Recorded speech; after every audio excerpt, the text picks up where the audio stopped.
Kabanata 1671. Ito ba ang kaliwang mata?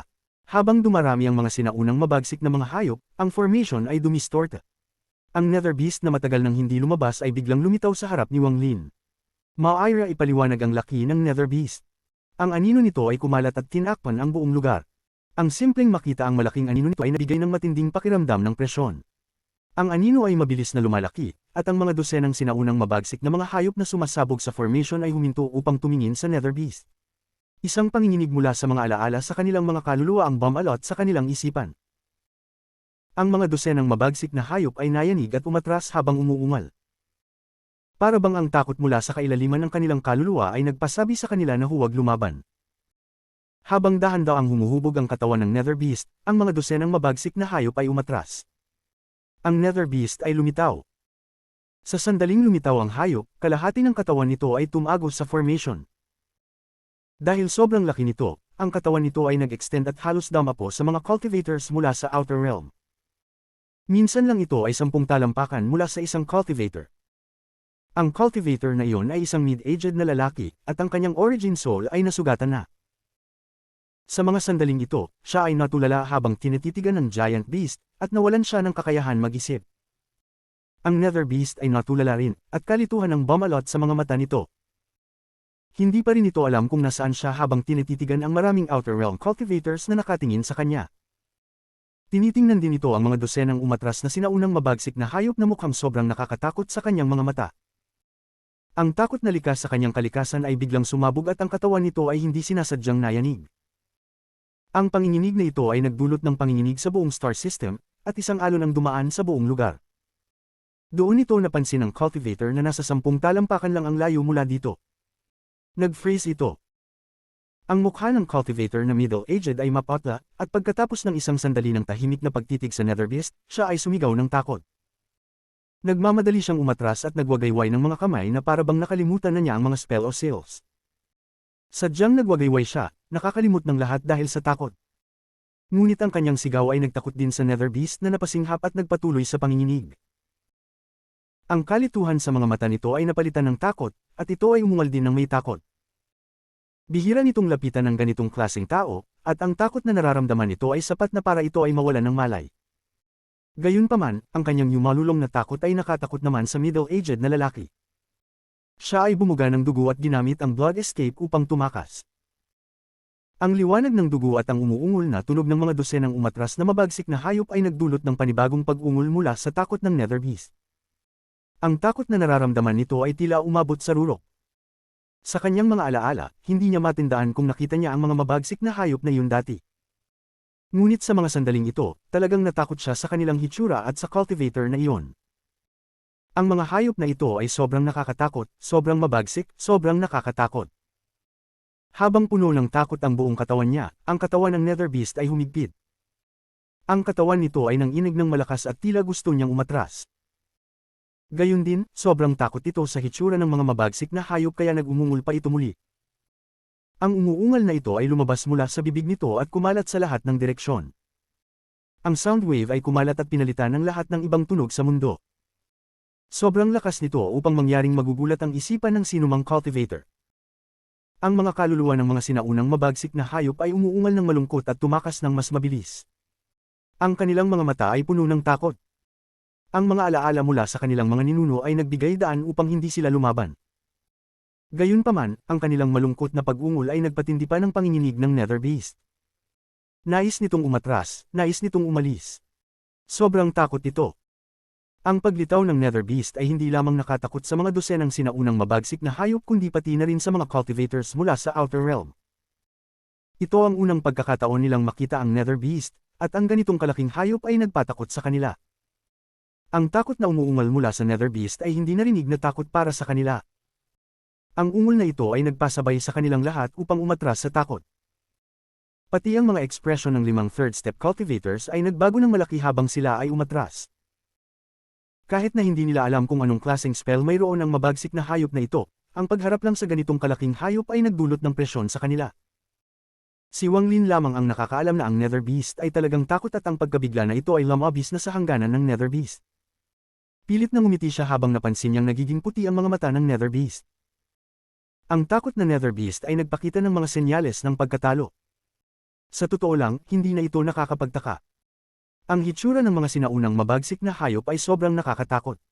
Naglakad si Wang Lin at damapo sa Nether Beast. Ang katawan ng Nether Beast ay ibang-iba mula sa dati. Hindi ito kasing tigas ng dati kundi mas malambot. Wala nang oras si Wang Lin upang mag-isip tungkol dito kaya itinaas niya ang kanang kamay at marahang pinatpat ang Nether Beast. Pinadala niya ang isang kalooban upang patahimikin ang Nether Beast at magbigay ng utos. Medyo nakabawi ang Nether Beast at naglaho ang puti sa mga mata nito. Ngunit pagkatapos marinig ang utos ni Wang Lin, mas lalo itong natakot. Biglang umuga ang malaking ulo nito na parang tinatanggal ang ulo nito. Ang takot nito ay nagbigay daan sa pag-aalangan nitong kainin ng mga sinaunang mabagsik na hayop. Gayunpaman, ang pagkilos nitong nag-aalangan ay nagtakot sa mga retreating cultivators at mga dosenang mabagsik na hayop. Anuman ang tignan nila, ang Nether Beast ay malamang na magsusugod. Ngunit ang Nether Beast ay konektado kay Wang Lin, at sa matinding utos ni Wang Lin, binuksan nito ang bibig nito sa kabila ng takot. Umungol ito upang magbigay ng lakas ng loob at walang awa itong humigop. Sa pamamagitan nito, lumaki ang bibig ng Nether Beast at nagkaroon ng malakas na puwersa ng pagsuso.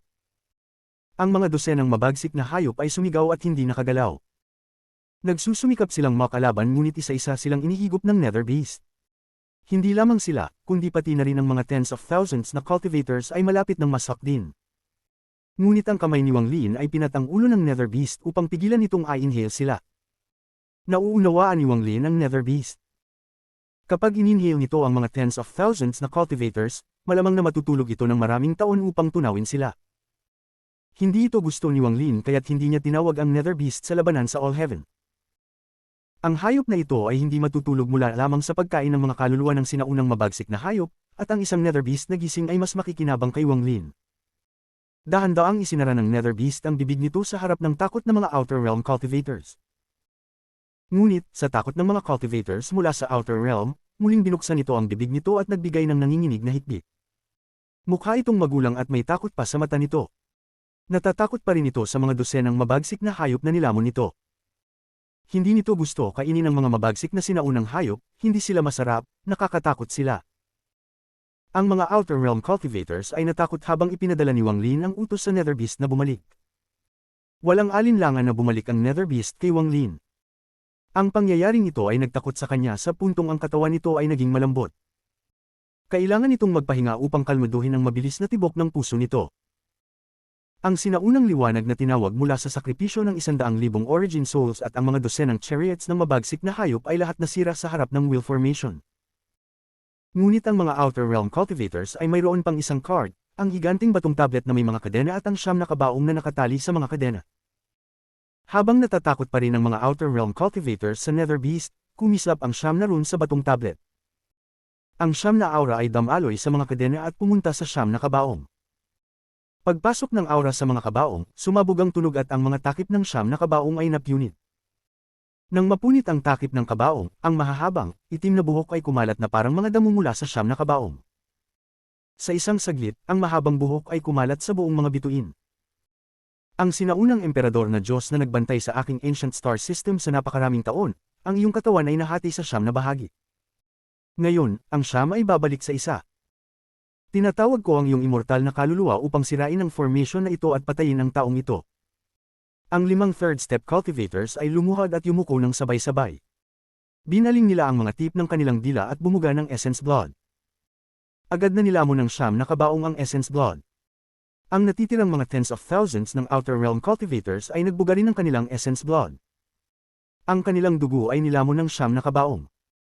Matapos may subo ang dugo, isang malakas na rumble ang umalingaw sa buong star system at ang siyam na kabaong ay sumabog isa-isa. Ang aura ng mga sinaunang Diyos, mga sinaunang demonyo, at mga sinaunang devil ay lumitaw at nagsanib upang bumuo ng lakas ng mga sinaunang nilalang. Ang aura na ito ay nauukol sa mga sinaunang nilalang, kay Yemo. Ang mga mata ni Wang Lin ay naging sobrang seryoso habang nakatayo siya sa loob ng formation at nakatitig sa siyam na kabaong. Hindi niya inisip na may ganoong kalinaw na sinaunang kapangyarihan ng Outer Realm. Hindi ito ang kaliwang mata. Kung ito ang kaliwang mata, mas malakas ang aura. Ngunit kung hindi ito ang kaliwang mata, ano ito, ano ito? Kabanata 1672 Tatak ng laban ng sinaunang angkan. Nang sumabog ang kabaong, isang pulang braso ang lumitaw habang ang mga piraso ay nagkalat sa lahat ng direksyon. Ang braso ay tinakpan ng pulang buhok. Hindi ito mukhang braso ng tao kundi ng isang hayop. Ang matalim na 5 daliri at matutulis na mga kuko ay nagbigay ng isang makapangyarihang aura. Ang aura na ito ay isang sinaunang aura. Ito ay isang kaliwang braso. Isang malakas na pag-uga ang narinig at isang katulad na pulang braso ang lumitaw mula sa isa pang kabaong na sumabog.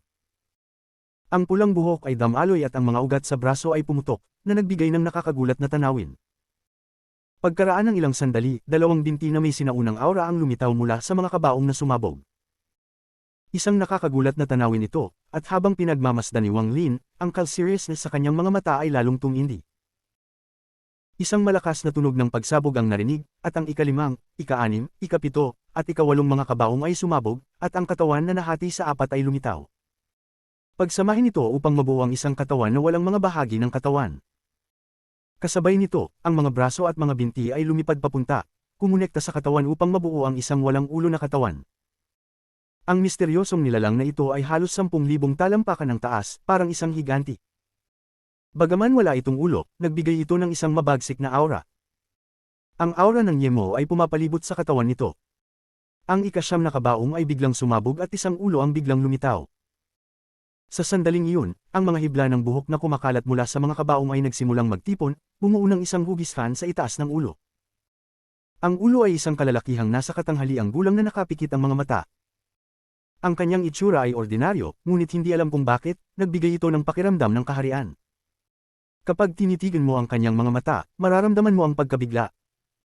Ang ikinagulat ni Wang Lin ay ang pagkakaroon ng 2 bituin sa pagitan ng kanyang mga kilay. Ang 2 bituin na ito ay sinaunang mga bituin ng Diyos. Bagaman 2 lamang, ganap na kakaiba ang mga ito kumpara sa ibang mga sinaunang bituin na nakita ni Wang Lin dati. Kapag tinitigan mo ang mga ito, parang 2 patak ng dugo. Sa sandaling ito, gumalaw ang ulo at kumonekta sa katawan. Nang magtagpo sila, lumitaw ang isang kompletong katawan. Kasabay nito, biglang binuksan ng kalalakihang ito ang kanyang mga mata. Nang mabuksan ang kanyang mga mata, 2 sinag ng kakaibang liwanag ang sumek. Ang sistema ng bituin ay yumunig na parang guguho at isang nakakatakot na aura ang kumalat mula sa kanyang katawan. Sa kanyang kaliwang mata, 3 sinaunang mga bituin ng demonyo ang kumikislap. Sa kanyang kanang mata, 3 sinaunang mga bituin ng Diablo ang kumikislap. Sino siya? Nakatitig si Wang Lin sa kalalakihang nasa katanghaliang gulang. Walang anumang palatandaan tungkol sa pagkakakilanlan ng taong ito sa kanyang mana. Tiwala rin siya na hindi ito ang kaliwang mata ni Yemo. Bagaman malakas ang aura nito, hindi ito makakatulad ng kaliwang mata ni Yemo. Gayunpaman, ang aura na nagmumula sa kalalakihang ito ay labis na purong sinaunang aura. Bagaman may sarili siyang sinaunang aura, nagmula ito sa isang mana. Kahit na kaya niyang lumikha ng sarili niyang aura ng pagsamahin ng lakas ng 3 sinaunang angkan, hindi ito aura ni Yemo. Gayunpaman, ang aura na ibinubuga ng kalalakihang ito ay pag-aari ni Yemo. Sa sinaunang sistema ng bituin, patuloy na minamasdan ng Sovereign ang lahat gamit ang kanyang banal na pandama, at malamig na ekspresyon ang lumitaw sa kanyang mga mata. Ang taong nakasil sa loob ng kabaong ay isang yaman ng Sovereign Council. Siya at ang 7 kulay na dawist ay nakapatay ng hindi mabilang na mga kasapi ng sinaunang angkan upang makuha ito. Nagsimula sila ng maraming pagpatay. Maliban kung ito ang huling pag-asa, ayaw niyang ilabas ito. Malaki ang magagawa ng bagay na ito para sa kanya sa hinaharap. Gayunpaman, upang pilitin si Wang Lin na gumamit ng 2 palaso, inilabas niya ito at ibinigay sa mga nag-aaral ng sinaunang sistema ng bituin upang gamitin laban kay Wang Lin. Bagaman, hindi siya perpekto. Kulang pa siya ng isa. Ngunit lahat sila ay nagmana ng lakas ng mga sinaunang nilalang at pinatay ang isa't isa upang magdulot ng pagbabago sa kalangitan. Maaaring magdulot ito ng mga bitik sa Porma Sion. Sumak ang mga mata ng Sovereign. Kasabay nito, ang 9 na bahagi ng katawan ng kalalakihang nasa katanghaliang gulang ay nagtipon at dahan-daang pinagsama. Sa kailaliman ng All Heaven, may isang lugar na walang hangganang laki. Walang planeta doon, at wala ni isang piraso ng buhay. Gayunpaman, may hindi mabilang na alikabok na hindi nakikita ng mata. Sa isa sa mga alikabok, may ibang mundo. Ang mundong ito ay isang mundo ng yelo, at ang buong mundo ay nasa loob ng isang butil ng alikabok. Walang hanggan, at tinitingnan ito, ang buong mundo ay nakatago sa yelo. Maging ang mga ulap at ang lupa ay nagbigay ng malamig na pakiramdam. Dito matatagpuan ang planeta ng Donglin, kung saan nakatira ang tanging sinaunang pamilya mula sa All Heaven.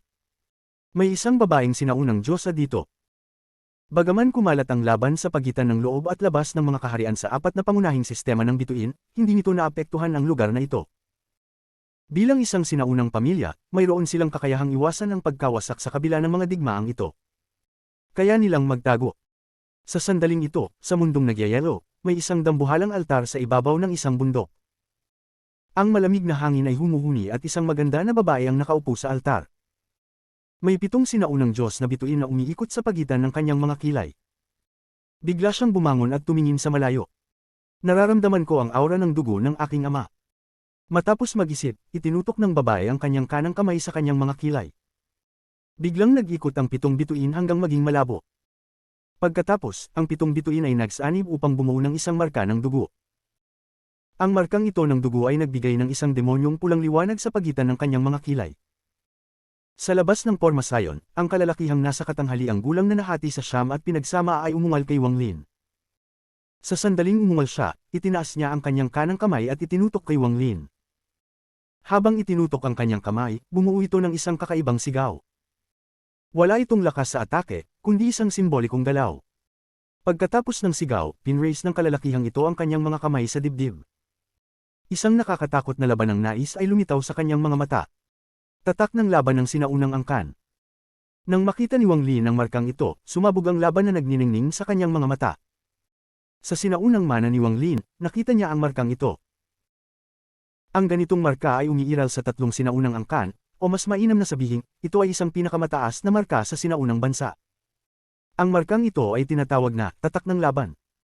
Ang markang ito ay kinakailangang ailay kapag nakipaglaban ng mga sinaunang nilalang. Kung ipinakita ng isang sinaunang nilalang ang markang ito, kailangang tanggapin ng tinuturuan. Isang laban ng buhay at kamatayan.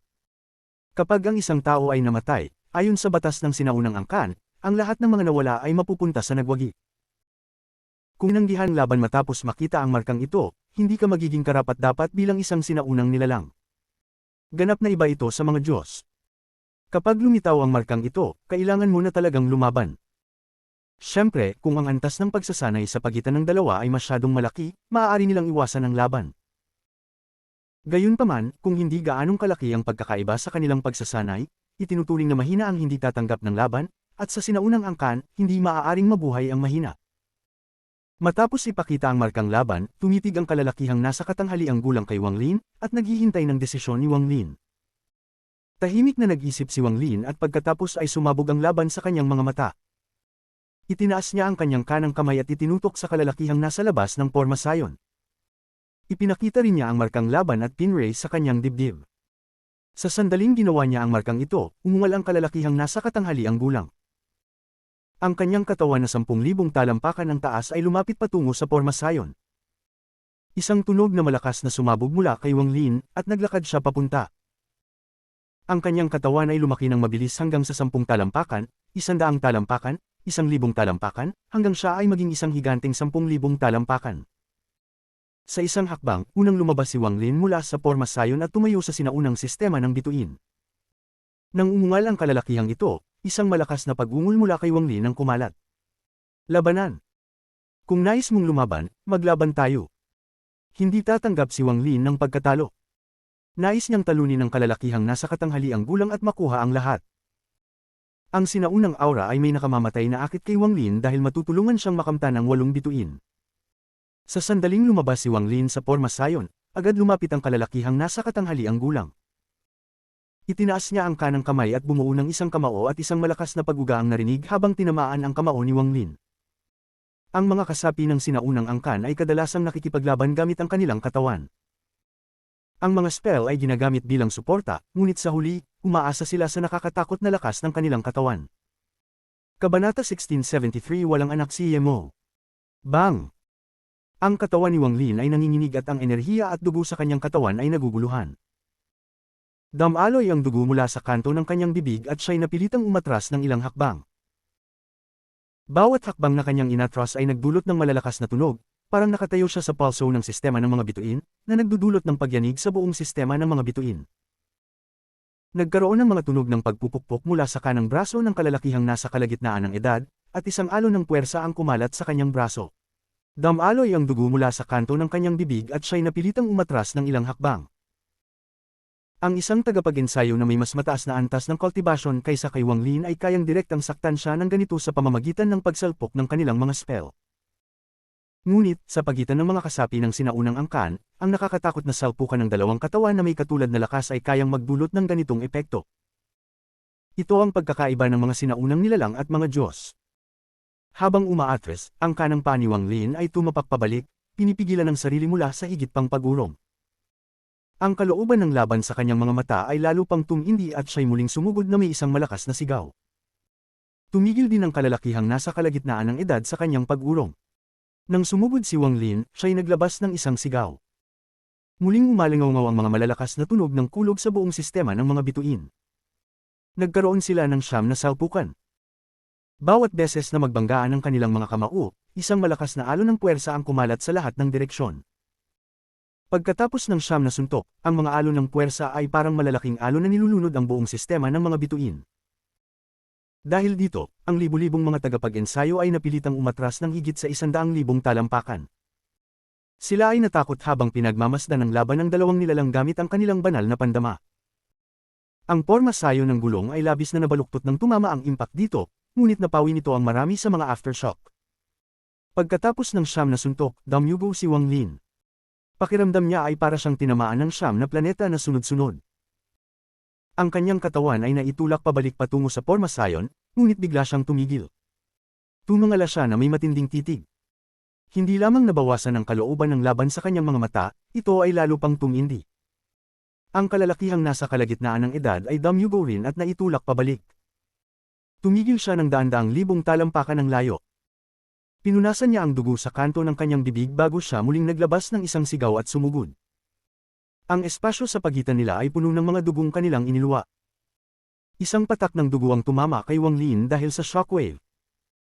Ang dugong iyon ay hindi kay Wang Lin kundi kay kalalakihang nasa kalagitnaan ng edad. Pinunasan ni Wang Lin ang dugo at dinilaan ito. Ang kanyang mga mata ay puno ng kalooban ng laban na naging isang kakaibang liwanag. Tumalon siya sa ere at ang dalawang kamay niya ay nagkaisa upang maging isang malaking kamao. Sumigaw siya habang bumabagsak mula sa itaas at bumagsak ng malakas. Dahil dito, si Wang Lin ay nasa ibabaw ng kalalakihang nasa kalagitnaan ng edad. Mula sa itaas, ang mga kamao ni Wang Lin ay magkasama at bumagsak sa kalalakihang nasa kalagitnaan ng edad. Tumigil ang kalalakihang nasa kalagitnaan ng edad at bigla siyang tumingin pataas.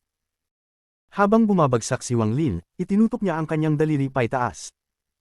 Isang malaking anino ng sinaunang Diyos ang lumitaw sa harap niya. Ang anino ng sinaunang Diyos na ito ay hindi matatawaran ng laki at nakasuot ng kumpletong armor. May 8 bituin sa pagitan ng kanyang mga kilay. Itinutok ng daliri ng kalalakihang nasa kalagitnaan ng edad paitaas, kaya't ang sinaunang Diyos ay itinutok din ng daliri kay Wang Lin. Daliri ng sinaunang Diyos. Ang malaking, ilusyonaryong daliri ay bumangga sa kamao ni Wang Lin. Ang sandali ng kanilang salpukan ay parang isang larawan. Kung may paraan upang mapanatili ang imaheng iyon, tiyak na magugulantang ang sinuman. Ang likuran ng sistema ng mga bituin. Si Wang Lin ay nasa tens of thousands na talampakan sa itaas at ang kanyang mga kamay ay magkasama habang bumabagsak. Sa ibaba, ang maitim na buhok ng kalalakihang nasa kalagitnaan ng edad ay dumampi sa hangin at kumikinang habang tumitingala siya. Itinaas ng anino ang daliri nito, at dahil sa sobrang laki nito, ang daliri na iyon ay mahigit sa 1,000 talampakan ng taas. At itinuro nito kay Wang Lin. Sa isang malakas na tunog ng kulog, ang mga kamao ni Wang Lin ay bumangga sa ilusyonaryong sinaunang Diyos. Nang magbanggaan sila, muling umalingaw-ngaw ang malalakas na tunog ng kulog sa buong mga bituin. Dumuyugo si Wang Lin at ang kanyang puting buhok ay tinangay ng hangin, ngunit hindi siya umatras. Naglabas siya ng isang nakakagulat na sigaw habang patuloy na bumagsak ang mga kamao. Ang ilusyonaryong daliri ng sinaunang Diyos ay gumuho. Tinagos ito ng kamao ni Wang Lin na parabang ito'y napilas sa dalawa.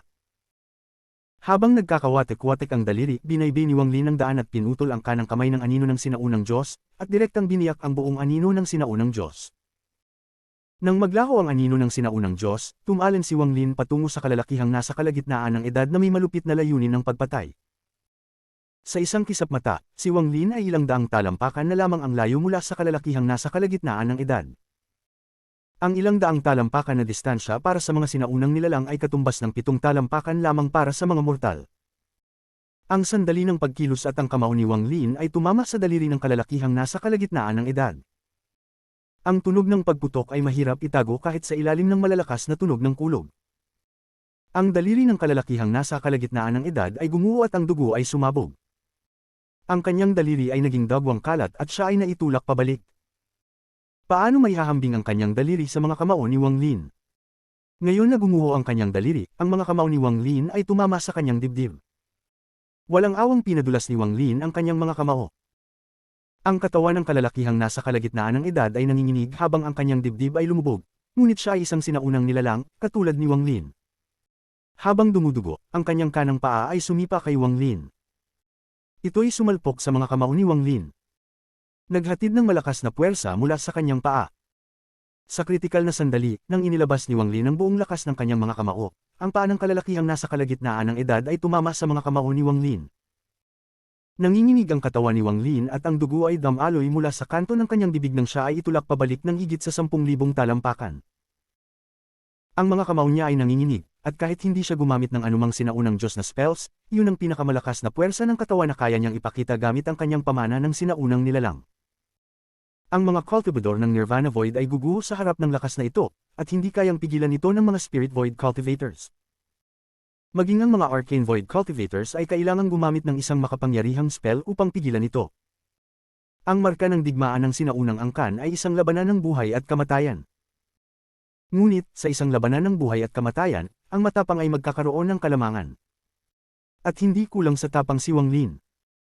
Ang kanyang mga mata ay naging pula at siya'y sumugod patungo sa kalalakihang nasa kalagitnaan ng edad, hindi alintana ang kanyang mga sugat. Pagpatay.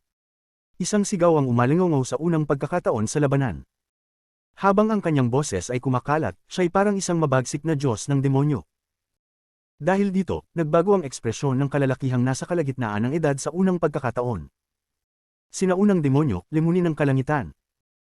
Ang kaliwang mata ng kalalakihang nasa kalagitnaan ng edad ay kumikislap at ang tatlong sinaunang demonyo na bituin ay naging 3 patak ng dugo. Lumipad ang mga ito mula sa kanyang kaliwang mata at naging isang malaking anino ng sinaunang demonyo. Ang anino ng sinaunang demonyo na ito ay may 9 na sinaunang demonyo na bituin. Paglitaw ng demonyo na ito, naglabas ito ng isang matinding sigaw at mabilis na pinalaki ang katawan nito. Binuksan nito ang bibig at tinangka nitong lemunin si Wang Lin. Sinaunang demonyo, lemunin ng mundo. Ang tatlong sinaunang demonyo na bituin ay lumipad mula sa kanyang kanang mata. Ang tatlong bituin ay naging 3 patak ng dugo at pagkatapos ay sumabog ang isang purong lakas ng demonyo upang bumuo ng anino ng isang malaking sinaunang demonyo. Sa sandaling lumitaw ang sinaunang demonyo, nagbago ang kulay ng mundo at ang sistema ng mga bituin ay nayanig. Galit ng sinaunang Diyos. Ang dalawang sinaunang Diyos na bituin ng kalalakihang nasa kalagitnaan ng edad ay lumitaw na parang 2 patak ng dugo. Habang kumalat ang nakakatakot na aura ng sinaunang Diyos, muling lumitaw ang anino ng sinaunang Diyos. Ngayong pagkakataon, ang anino ng sinaunang Diyos na lumitaw ay naglalaman ng walang hanggan na galit at sumigaw patungo kay Wang Lin. Amang sinaunang nilalang, mula sa sinaunang anino. Ang kalalakihang nasa kalagitnaan ng edad ay sumigaw at mula sa mga anino ng 3 kasapi ng angkan, lumitaw ang mas malaking anino. Kilalang kilala ni Wang Lin ang anino na iyon, ito ay si Yemo, ang sinaunang nilalang. Kung ihahambing sa kanya, ang mga anino ng 3 kasapi ng sinaunang angkan ay para lamang mga walang kwentang bata. Nang lumitaw ang anino ni Yemo, gumawa ng sil ang kalalakihang nasa kalagitnaan ng edad at itinuro si Wang Lin. Ako ang anak ni Yemo, at nakuha mo ang pamana ng aking ama. Ibalik ko ang aking pamana. Sa isang turo, ang anino ng 3 sinaunang nilalang ay sumigaw at sumugod patungo kay Wang Lin kasama ang anino ni Yemo. Walang anak si Yemo. Bago siya namatay, ipinakalat niya ang 3,000 patak ng dugo na naging 3 sinaunang angkan. Sa mga 3,000 patak ng dugo, marahil may 9 na patak ng essence blood na naglalaman ng malakas na sinaunang aura. Ipinagpapalagay kung ikaw ay nabuo mula sa mga 9 na patak ng dugo na nakolekta ng Sovereign pagkatapos pumatay ng maraming kasapi ng sinaunang angkan. Kahit na ganun, ikaw ay may 8 patak lamang. Ang mga mata ni Wang Lin ay kumislap. Nang dilaan niya ang patak ng dugo dati, nagsimula siyang mag-analisa. Matapos ang laban na ito, sigurado siyang tama ang kanyang hinuha. Habang ang 3 kasapi ng sinaunang angkan at ang anino ni Yemo ay papalapit, nagsimulang umiikot ang lahat ng sinaunang Diyos, sinaunang demonyo, at sinaunang Devil Stars ni Wang Lin ng mabilis. Habang umiikot sila at nag-fuse ang puwersa, ang sinaunang aura na kanya ay lumitaw. Nang kumalat ang aura na ito, lumitaw ang ulo ng sinaunang nilalang na walang kaliwang mata na nakuha ni Wang Lin sa kanyang pamana. Ito ay isang labanan ng buhay at kamatayan sa pagitan ng pamana ni Ye Mo at ng anak na nabuo mula sa Essence Blood ni Ye Mo. Kung magwawagi si Wang Lin, maaari niyang isip-sip ang 8 patak ng purong dugo ng sinaunang nilalang. Ang mga patak na iyon ng Essence Blood ay malamang na magpapahintulot kay Wang Lin na mabuo ang kanyang ikawalong sinaunang Diyos na bituin. Posible rin na madagdagan ang kanyang sinaunang demonyo at sinaunang Devil Stars. Ito ay magiging susi sa kanyang pagpunta sa sinaunang libingan sa ikalawang pagkakataon upang makuha ang buong pamana. Kabanata 1674 Pagpupunit ng mga langit. Ang buhok ng kalalakihang nasa kalagitnaan ng edad na nagsasabing siya ay anak ni Ye Mo ay sumasabog sa hangin habang nakatayo siya. Habang gumagalaw ang kanyang mga braso, ang tatlong anino ng sinaunang mga angkan ay patuloy na umaatungal at tumatakbo patungo kay Wang Lin. Sa likod ng tatlong anino ng sinaunang mga angkan ay ang anino ng higanting katawan ni Ye Mo. Sa puntong ito, papalapit na ito kay Wang Lin. Ang mga mata ni Wang Lin ay naglalaman ng isang kakaibang liwanag. Ang kanyang mga kamay ay bumuo ng isang seal, at sa halip na umatras, siya ay sumulong, itinuturo ang kanyang kanan na daliri. Ang sinaunang ulo na walang kaliwang mata ay umatungal at lumipad papunta sa harap, pagsanib sa katawan ni Wang Lin na may 10,000 talampakan. Sa pagsanib na ito, ang katawan ni Wang Lin ay nagbigay ng isang nakakasilaw na liwanag. Pagkatapos magsanib sa sinaunang ulo, si Wang Lin ay nakatayo sa butas kung saan naruroon ang kaliwang mata. Kung ang mana ni Ye Mo ay nawawala ang kanyang kaliwang mata, ngayon ay magiging kaliwang mata ako upang ito'y maging mas buo. Ang liwanag mula sa katawan ni Wang Lin ay bumalot sa kaliwang mata ni Ye Mo. Ginawa nitong mukhang buo ang ulo. Sa puntong ito, ang ulo ay lumipad at nakipaglaban sa tatlong anino ng sinaunang mga angkan at ang anino ni Ye Mo. Sa isang kisap mata, isang malakas na tunog ng kulog ang umalangaw-ngaw. Ang tatlong anino ng sinaunang mga angkan ay parang tatlong matalim na espada na tumusok sa mga mata at sa lugar sa pagitan ng mga kilay ng sinaunang ulo. Hindi nagtagal, ang anino ni Ye Mo na nabuo mula sa kalalakihang nasa kalagitnaan ng edad ay lumapit at naghagis ng isang suntok. Sa puntong ito, kung ang sistemang bituin ay parang langit at lupa, naging baluktot ang langit at lupa. Ang sinaunang ulo ni Wang Lin ay binuksan ng bibig at huminga ng isang malakas na hangin na may sinaunang aura. Ang hiningang ito ay ang asensya ng mana ni Wang Lin at isang spell ng sinaunang angkan. Ang tunog ng kulog ay umalangaw-ngaw. Habang nakipaglaban sina Wang Lin at ang kalalakihang nasa kalagitnaan ng edad, nanginginig ang kalalakihan. Ang tatlong anino ng sinaunang mga angkan ay nagkulaps at ang anino ni Ye Mo ay nagdisintegrate rin. Ang mukha ng kalalakihang nasa kalagitnaan ng edad ay naging mapotla at umubo ng dugo bago pabalik na tinulak. Hindi rin maganda ang kalagayan ni Wang Lin. Ang tatlong espada na tumusok sa pagitan ng mga kilay ng sinaunang ulo ay dumaan at tumama sa kanyang katawan. Kasama na ang suntok mula sa katawan ni Ye Mo, na naging sanhi ng pagyanig at pagsabog ng sinaunang ulo. Si Wang Lin ay umubo ng dugo at mabilis na umatras. May sugat sa pagitan ng kanyang mga kilay, nag-iwan ng isang linya ng dugo. Dalawang nakakagulat na linya ng mga luhan ng dugo ang damaloy mula sa kanyang mga mata. Ang kanyang paningin ay malabo, na tinina ng dugong pula. Habang umatras si Wang Lin, mukhang galit na galit siya.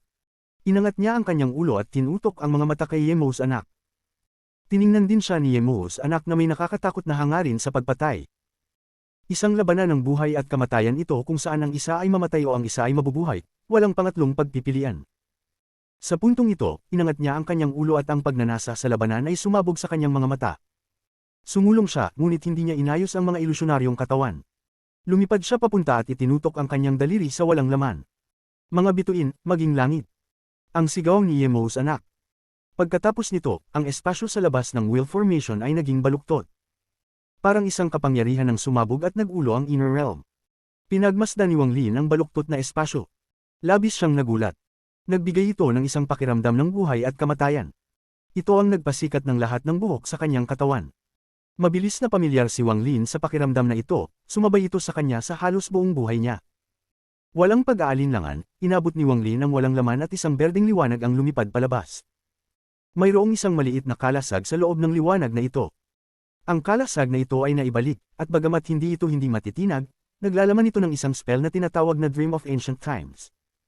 Noong mababa pa ang antas ng pagpapalago ni Wang Lin, sapat na ang paggamit ng Dream of Ancient Times upang patumbahin ang isang cultivator ng Heaven's Blight. Ngayon, gamit ang mga pag-aaral ni Wang Lin, nagawa niyang baguhin ito gamit ang Dream Dao. Hawak ni Wang Lin ang berdeng kalasag, ang sinaunang kapangyarihan mula sa kanyang katawan ay sumabog at pumasok sa berdeng kalasag. Papunta ito upang tawagin ang spell. Ang pakiramdam ng kalungkutan ay sumabog mula sa sistemang bituin. Ang sistemang bituin sa paligid ng wheel formation ay tila bumalik sa sinaunang mga panahon. Ang espasyo ay pinalitan ng langit at lupa. Bagamat ang lahat ng ito ay mukhang peke, kung ito ay totoong totoo, makapagpapashock sa sinuman. Sa lupa, lumitaw ang mga higanteng anino ng sinaunang mga demonyo, at sinaunang mga Diyos. Ang kalabog ay kumalat sa buong mundo at ang langit ay nanginginig din. Habang ang tatlong sinaunang angkan ay isa-isang lumilitaw, tinakpan nila ang buong lupa. Bagamat tatlo lamang sila, dahil sa laki ng kanilang mga katawan, para bang wala itong katapusan. May hangin sa sinaunang mundo, ngunit kahit ang hangin ay sinaunang at puno ng kamatayan. Si Yemou's anak ay nahulog sa dream of ancient times.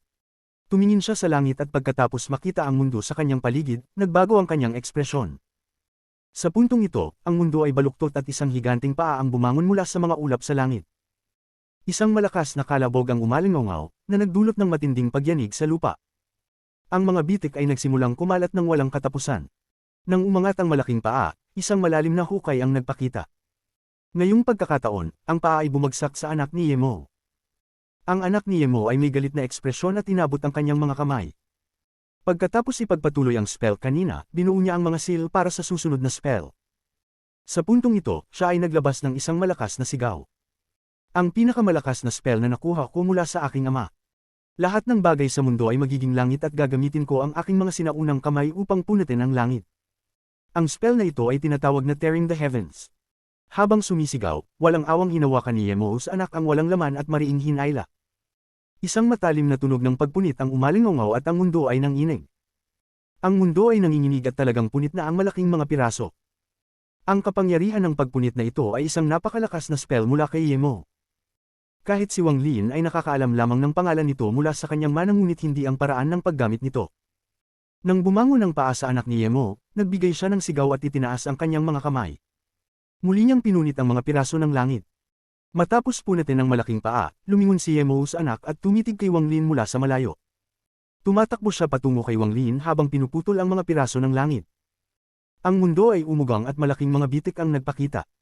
Ang bawat anino ng tatlong sinaunang angkan na hamarang sa kanya ay punitin sa kalahati ng puwersang ito na humihiwalay sa langit. Hindi matitinag ang anak ni Yemou kapag ginamit niya ang spell na ito.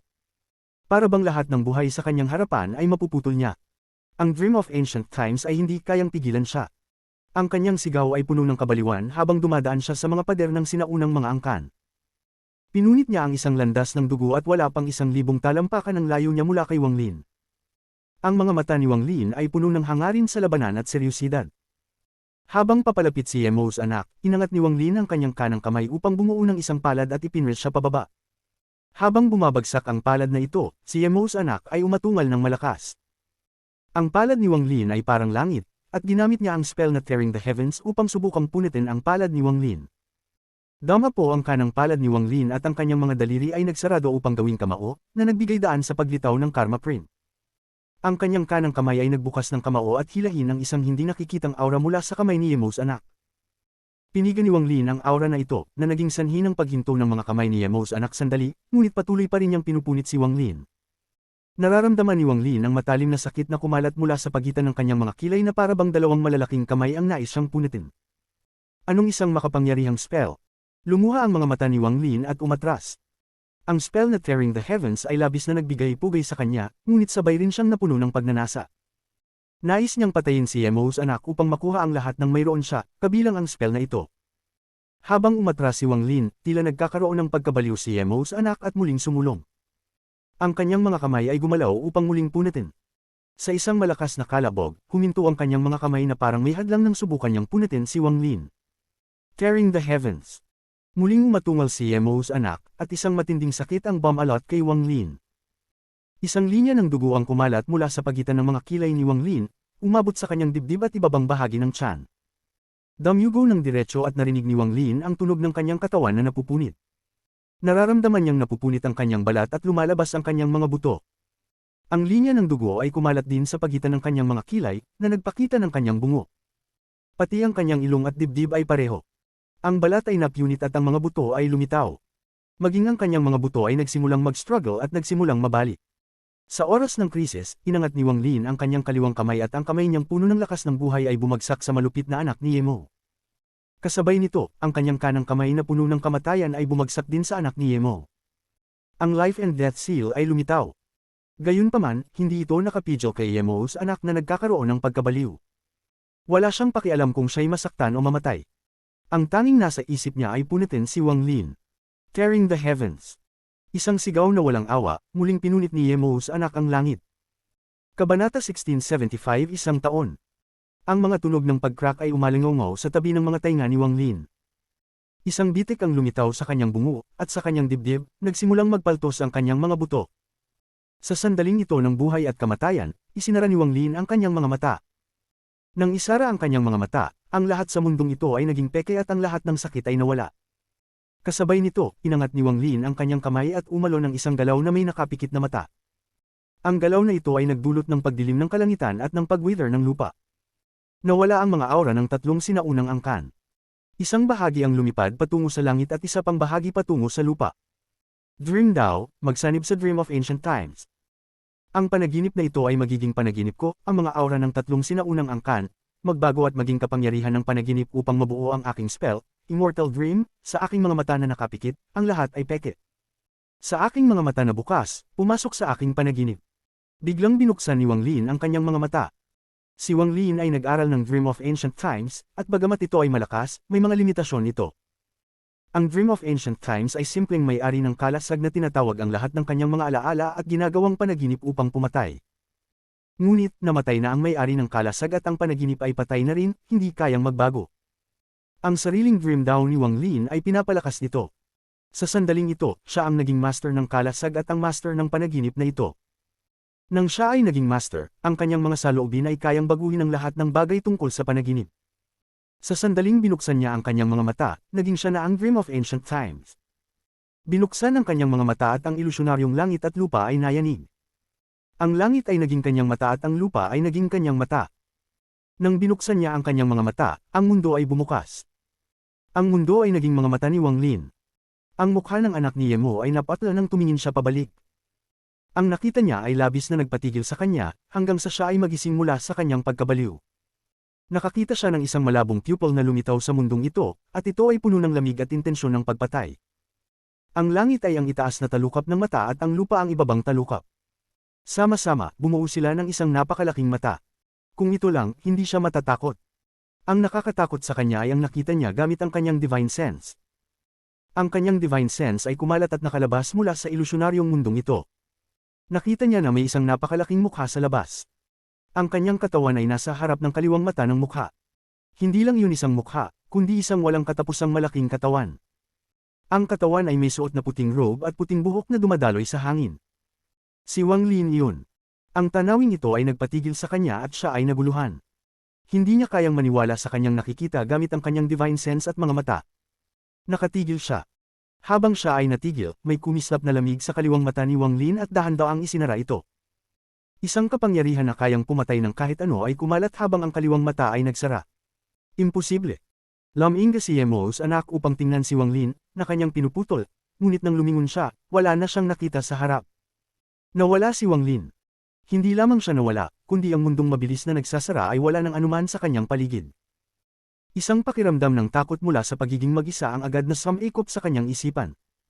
Ano bang spell ito? Ang mukha ni Yemo's anak ay napakaputla. Ang kanyang mga mata ay puno ng takot at siya ay mabilis na umatras, ngunit hindi siya mabilis kaysa sa gumuguho na mundo. Dahan-daang isinara ang kaliwang mata ni Wang Lin. Hindi ko pinaniniwalaan ito, lahat ay peke. Biglang tumingala si Yemo's anak sa langit na kumikilos pababa at tinadyakan ito. Ang mga kalabog na parang kulog ay umalangaw, ngunit hindi niya mapigilan ang pagbagsak ng langit. Ilang saglit pa, habang ang mundo ay patuloy na sumisikip, ilan na lamang na libong talampakan ang natira. Hawak ni Yemo ang langit at tinadyakan ng lupa. Ang kanyang ekspresyon ay magulo dahil sa sakit habang siya ay lumalaban. Lahat ng ito ay peke. May isang malakas na kalabog, ang mga tuhod ni Yemo's anak ay bumagsak at siya ay lumuhod. Ang mundo ay patuloy na sumisikip hanggang sa ilang libong talampakan na lamang ang taas. Ako ang anak ni Yemo, ako ay nabuo mula sa essence blood mula sa kanyang ulo, hindi ako matatalo. Isang masakit na sigaw ang lumabas mula kay Yemo's anak at ang kanyang mga braso ay sumabog. Ang mundo ay dumilim at tuluyang nagsara. Wala nang natirang puwang. Kung titingnan mula sa malayo, ang napakalaking kaliwang mata ni Wang Lin ay tuluyang nagsara.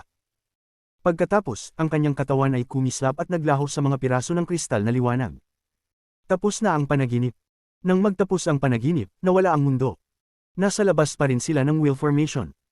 Ang mga libu-libong cultivators na nanonood ay hindi alam kung ano ang nangyari. Mula sa kanilang pananaw, si Yemo's anak ay tumigil na lang doon at nagsimulang magpakawala ng mga masakit na sigaw. Wala siyang nakikita sa harap. Si Wang Lin ay nakatayo ng ilang libong talampakan ng layo na nakapikit ang mga mata. Pagkalipas ng hindi hihigit sa 10 hininga, binuksan ni Wang Lin ang kanyang mga mata. Ang kanyang mga mata ay puno ng pagod at pagnanais na pumatay habang siya ay naglakad patungo kay Yemo's anak na natatakot. Sa sandaling binuksan ni Yemo's anak ang kanyang mga mata at nagpakita ng isang magulo na pagtingin, dumaan si Wang Lin gamit ang dugo ng espada.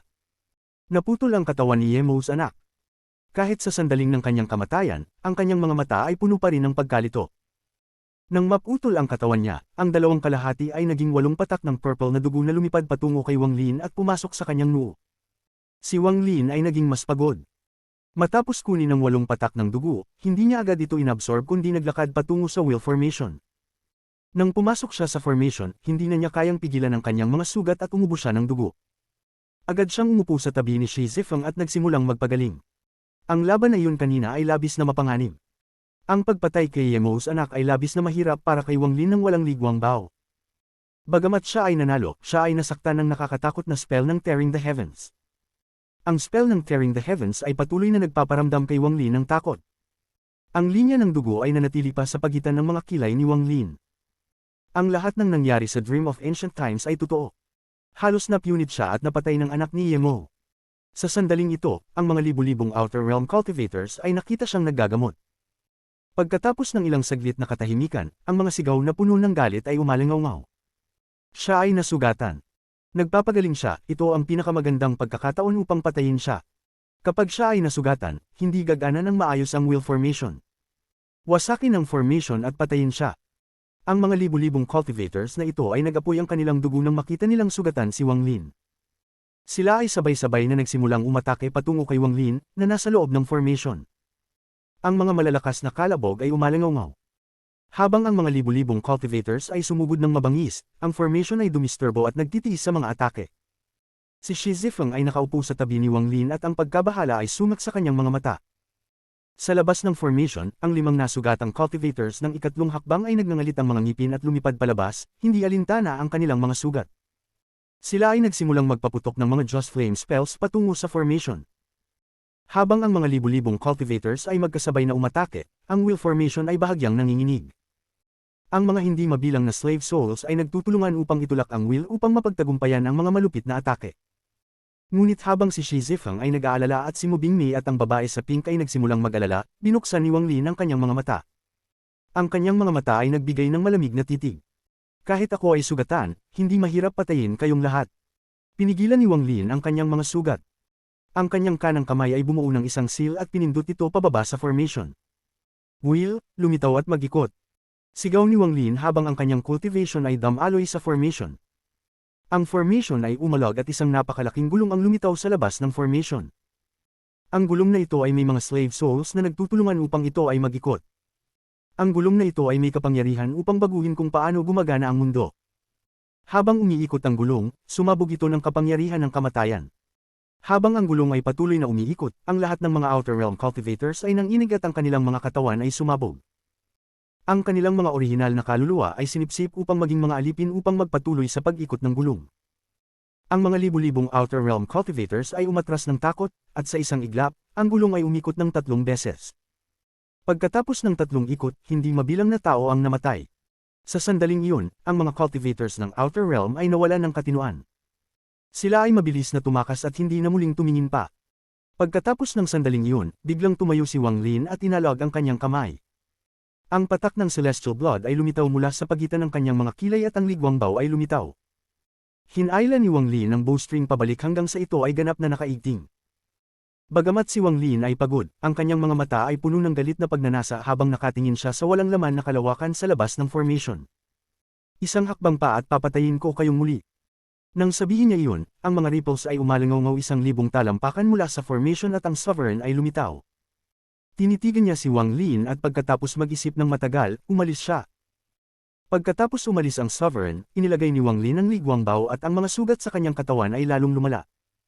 Ang dugo ay tumulo mula sa kanto ng kanyang bibig at siya ay umupo. Ang oras ay dumaan na parang ilog na walang tigil. Sa isang kisap mata, 1 taon na ang lumipas. Sa loob ng mga buwan na iyon, walang Outer Realm cultivators na dumating. Paulit-ulit na binuo ni Shi Zifeng ang alak, ngunit hindi na ito nainom muli. Matapos ang 1 buong taon, tiningnan ni Shi Zifeng si Wang Lin nang may malalim na ekspresyon bago magsay at umalis. Pagkatapos niyang umalis, dumating ang babae sa pink at pumunta kay Wang Lin. Kabanata 1676 Payat na si Li Qianmei. Sa ika-5 buwan mula nang sumama ang babae na nakapink kay Wang Lin, binuksan niya ang kanyang mga mata at dumura ng isang putok ng masangsang na hangin. Pinalitan ng maliwanag na kislap ang kanyang mga mata. Ngunit may pagkaubos ng lakas sa kanyang mga mata. Nasugatan si Wang Lin ng Tearing the Heavens na spell mula kay Yemo's Child. Kahit iniisip pa niya ito ngayon, nararamdaman niyang nakakatakot ang lakas nito. Gumising ka na, ang babae na nakapink, na napakaganda, ay umupo sa tabi ni Wang Lin. Tumingin siya kay Wang Lin at ngumiti. Umalis ba siya? Tumingin si Wang Lin at napansin na wala na si Shi Zifeng. Tanging si Mo Bingmei lang ang nakaupo at hindi gumagalaw sa malayo. Mahigit 1 taon ka nang nagpapagaling. Umalis na si Little Sister Shizi, mahinang sabi ng babae na nakapink. Ang magagandang mata niya ay tumingin kay Wang Lin at pagkatapos ay ngumiti at nagsabi, bago siya umalis, pinapasa niya ang mensahe sa iyo. Pumunta siya sa planetang Qingling, ngunit hindi niya nahanap si Exit Qing, ang disipulo na binanggit mo. Tahimik na nagmuni si Wang Lin at pagkatapos ay tumango. Sa puntong ito, parang wala nang dapat pang pag-usapan. Habang nag-iisip si Wang Lin, ang babae na nakapink ay tahimik din. Ang sistema ng mga bituin ay napakatahimik. Dahil hindi dumarating ang mga cultivator mula sa Outer Realm, minsan ay makikita ang mga malalayong bituin na kumikislap. Ang kanilang mahinang liwanag ay napakaganda sa ilalim ng kalanggitang puno ng mga bituin. Kasama ang mga bituin at liwanag ng mga bituin, nagkaroon ng isang hindi maipaliwanag na pakiramdam sa pagitan nilang dalawa. Pagkatapos ng matagal na panahon, ang babae na nakapink ay tumingin kay Wang Lin na may komplikadong ekspresyon at mahinang sinabi, ilang taon na ang nakalipas mula nang tayo'y maghiwalay. Alam mo ba kung sino ako? Hindi tumingin si Wang Lin sa kanya. Tumitig siya sa inner realm at kalmadong sinabi, Red Butterfly. Kaya alam mo na. Isinara ng babae na nakapink ang kanyang mga mata. Si Zhou Huatai ang nagpaalala sa akin. Nakakita siya ng isang formation sa Zuyu na may strand ng iyong buhok. Mukhang nakaligtas ka sa kalamidad na iyon gamit ang formation na iyon. Ang formation na iyon ay muling sumak sa mga mata ni Wang Lin. Ang babae na nakapink na ito ay si Red Butterfly. Ngunit ang magmataas na babae noong nakaraan ay nagbago ng malaki mula noon. Ang kanyang pagmamataas ay itinago ng malalim. Sa labas, hindi na makikita kung gaano siya kagarbo tulad ng dati. Naalala mo pa ba ang nangyari sa Rain Celestial Realm noon? Noong panahon na iyon, naglaban tayo, ngumiti si Red Butterfly habang inaalala ang nakaraan at nakipag-usap kay Wang Lin na parang magkaibigan. May panahon na kinamuhian kita, Wang Lin. Pinutol mo ang isa sa mga braso ko sa Rain Celestial Realm. Ngumiti si Wang Lin nang mapait at automatikong hinagod ang kanyang ilong. Hindi siya nagsalita. Hindi ko akalain na makakapag-usap tayo ng ganito matapos ang 2,000 taon. Nang makita ni Red Butterfly si Wang Lin na hinagod ang kanyang ilong, tinakto niya ang kanyang bibig at ngumiti. Ang kanyang mga mata ay kumirba tulad ng buwan habang siya ay ngumiti, at talagang maganda siya. Noong panahon na iyon, nais mong patayin ako at hindi pa ako nang iinis sa iyo. Uminom ng isang maliit na hininga si Wang Lin at tumawa rin. Bagamat wala na si Little Sister Shizi, iniwan niya ang alak dito. Tumingin si Red Butterfly kay Wang Lin habang kinuha ang jug ng alak at inabot sa kanya. Tinanggap ni Wang Lin ang jug ng alak at nilasap ito. Gayun din, sa planetang Suzaku, sa laban natin, ninakaw mo ang Soul Lasher ko, tumawa si Red Butterfly. Lahat ng iyon ay nakaraan na, pero naaalala mo pa. Ngumiti ng mapait si Wang Lin at hindi alam kung anong sasabihin. Siyempre, naaalala ko. Kung hindi ako malubhang nasugatan, hindi ako makokontrol ni Ganfeng, kung iisipin, salamat sa pagpalaya mo sa akin sa Suzaku Tomb. Nang maisip ang nakaraan, isang buntong hininga ang binitiwan ni Red Butterfly. Wala nang malalim na galit sa pagitan natin, at lahat ng iyon ay nakaraan na. Inutusan mo akong pumunta sa Zuyu upang hanapin ang Blue Rose, at natagpuan ko ito. Si Red Butterfly ay ang babaeng nagbigay kay Wang Lin ng pinakamalalim na impresyon maliban kay Limuan at Liu Mei. Ang kanyang katawan na parang pulang paro-paro, ang magmataas na babaeng ito ay mahirap kalimutan.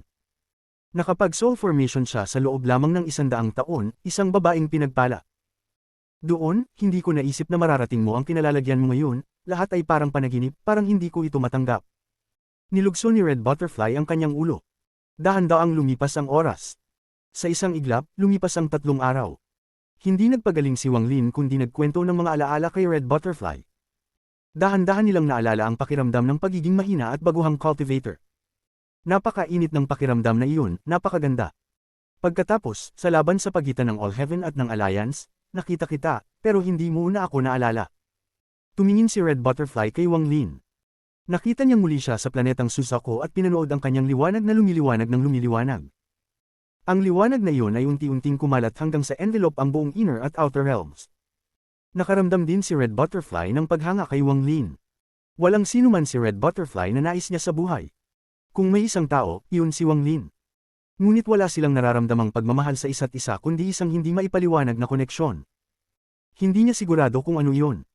Baka nga tulad ng alak, habang lumilipas ang panahon, isang pamilyar na pakiramdam ang nabuo. Dahan-daang huminahon ang kanilang pag-uusap matapos ang ilang araw. Nagsimula nang magpagaling si Wang Lin, at si Red Butterfly ay tahimik na nakaupo, nakatingin sa mga bituin. May kalituhan, komplikasyon, at liwanag sa kanyang mga mata. 1 buwan, 2 buwan, hindi na mamalayan, lumipas ang 9 na buwan ng 2 taon. Sa araw na iyon, isang malambot na asul na liwanag ang lumitaw sa labas ng formation at dahan-daang pumuno sa sistema ng mga bituin.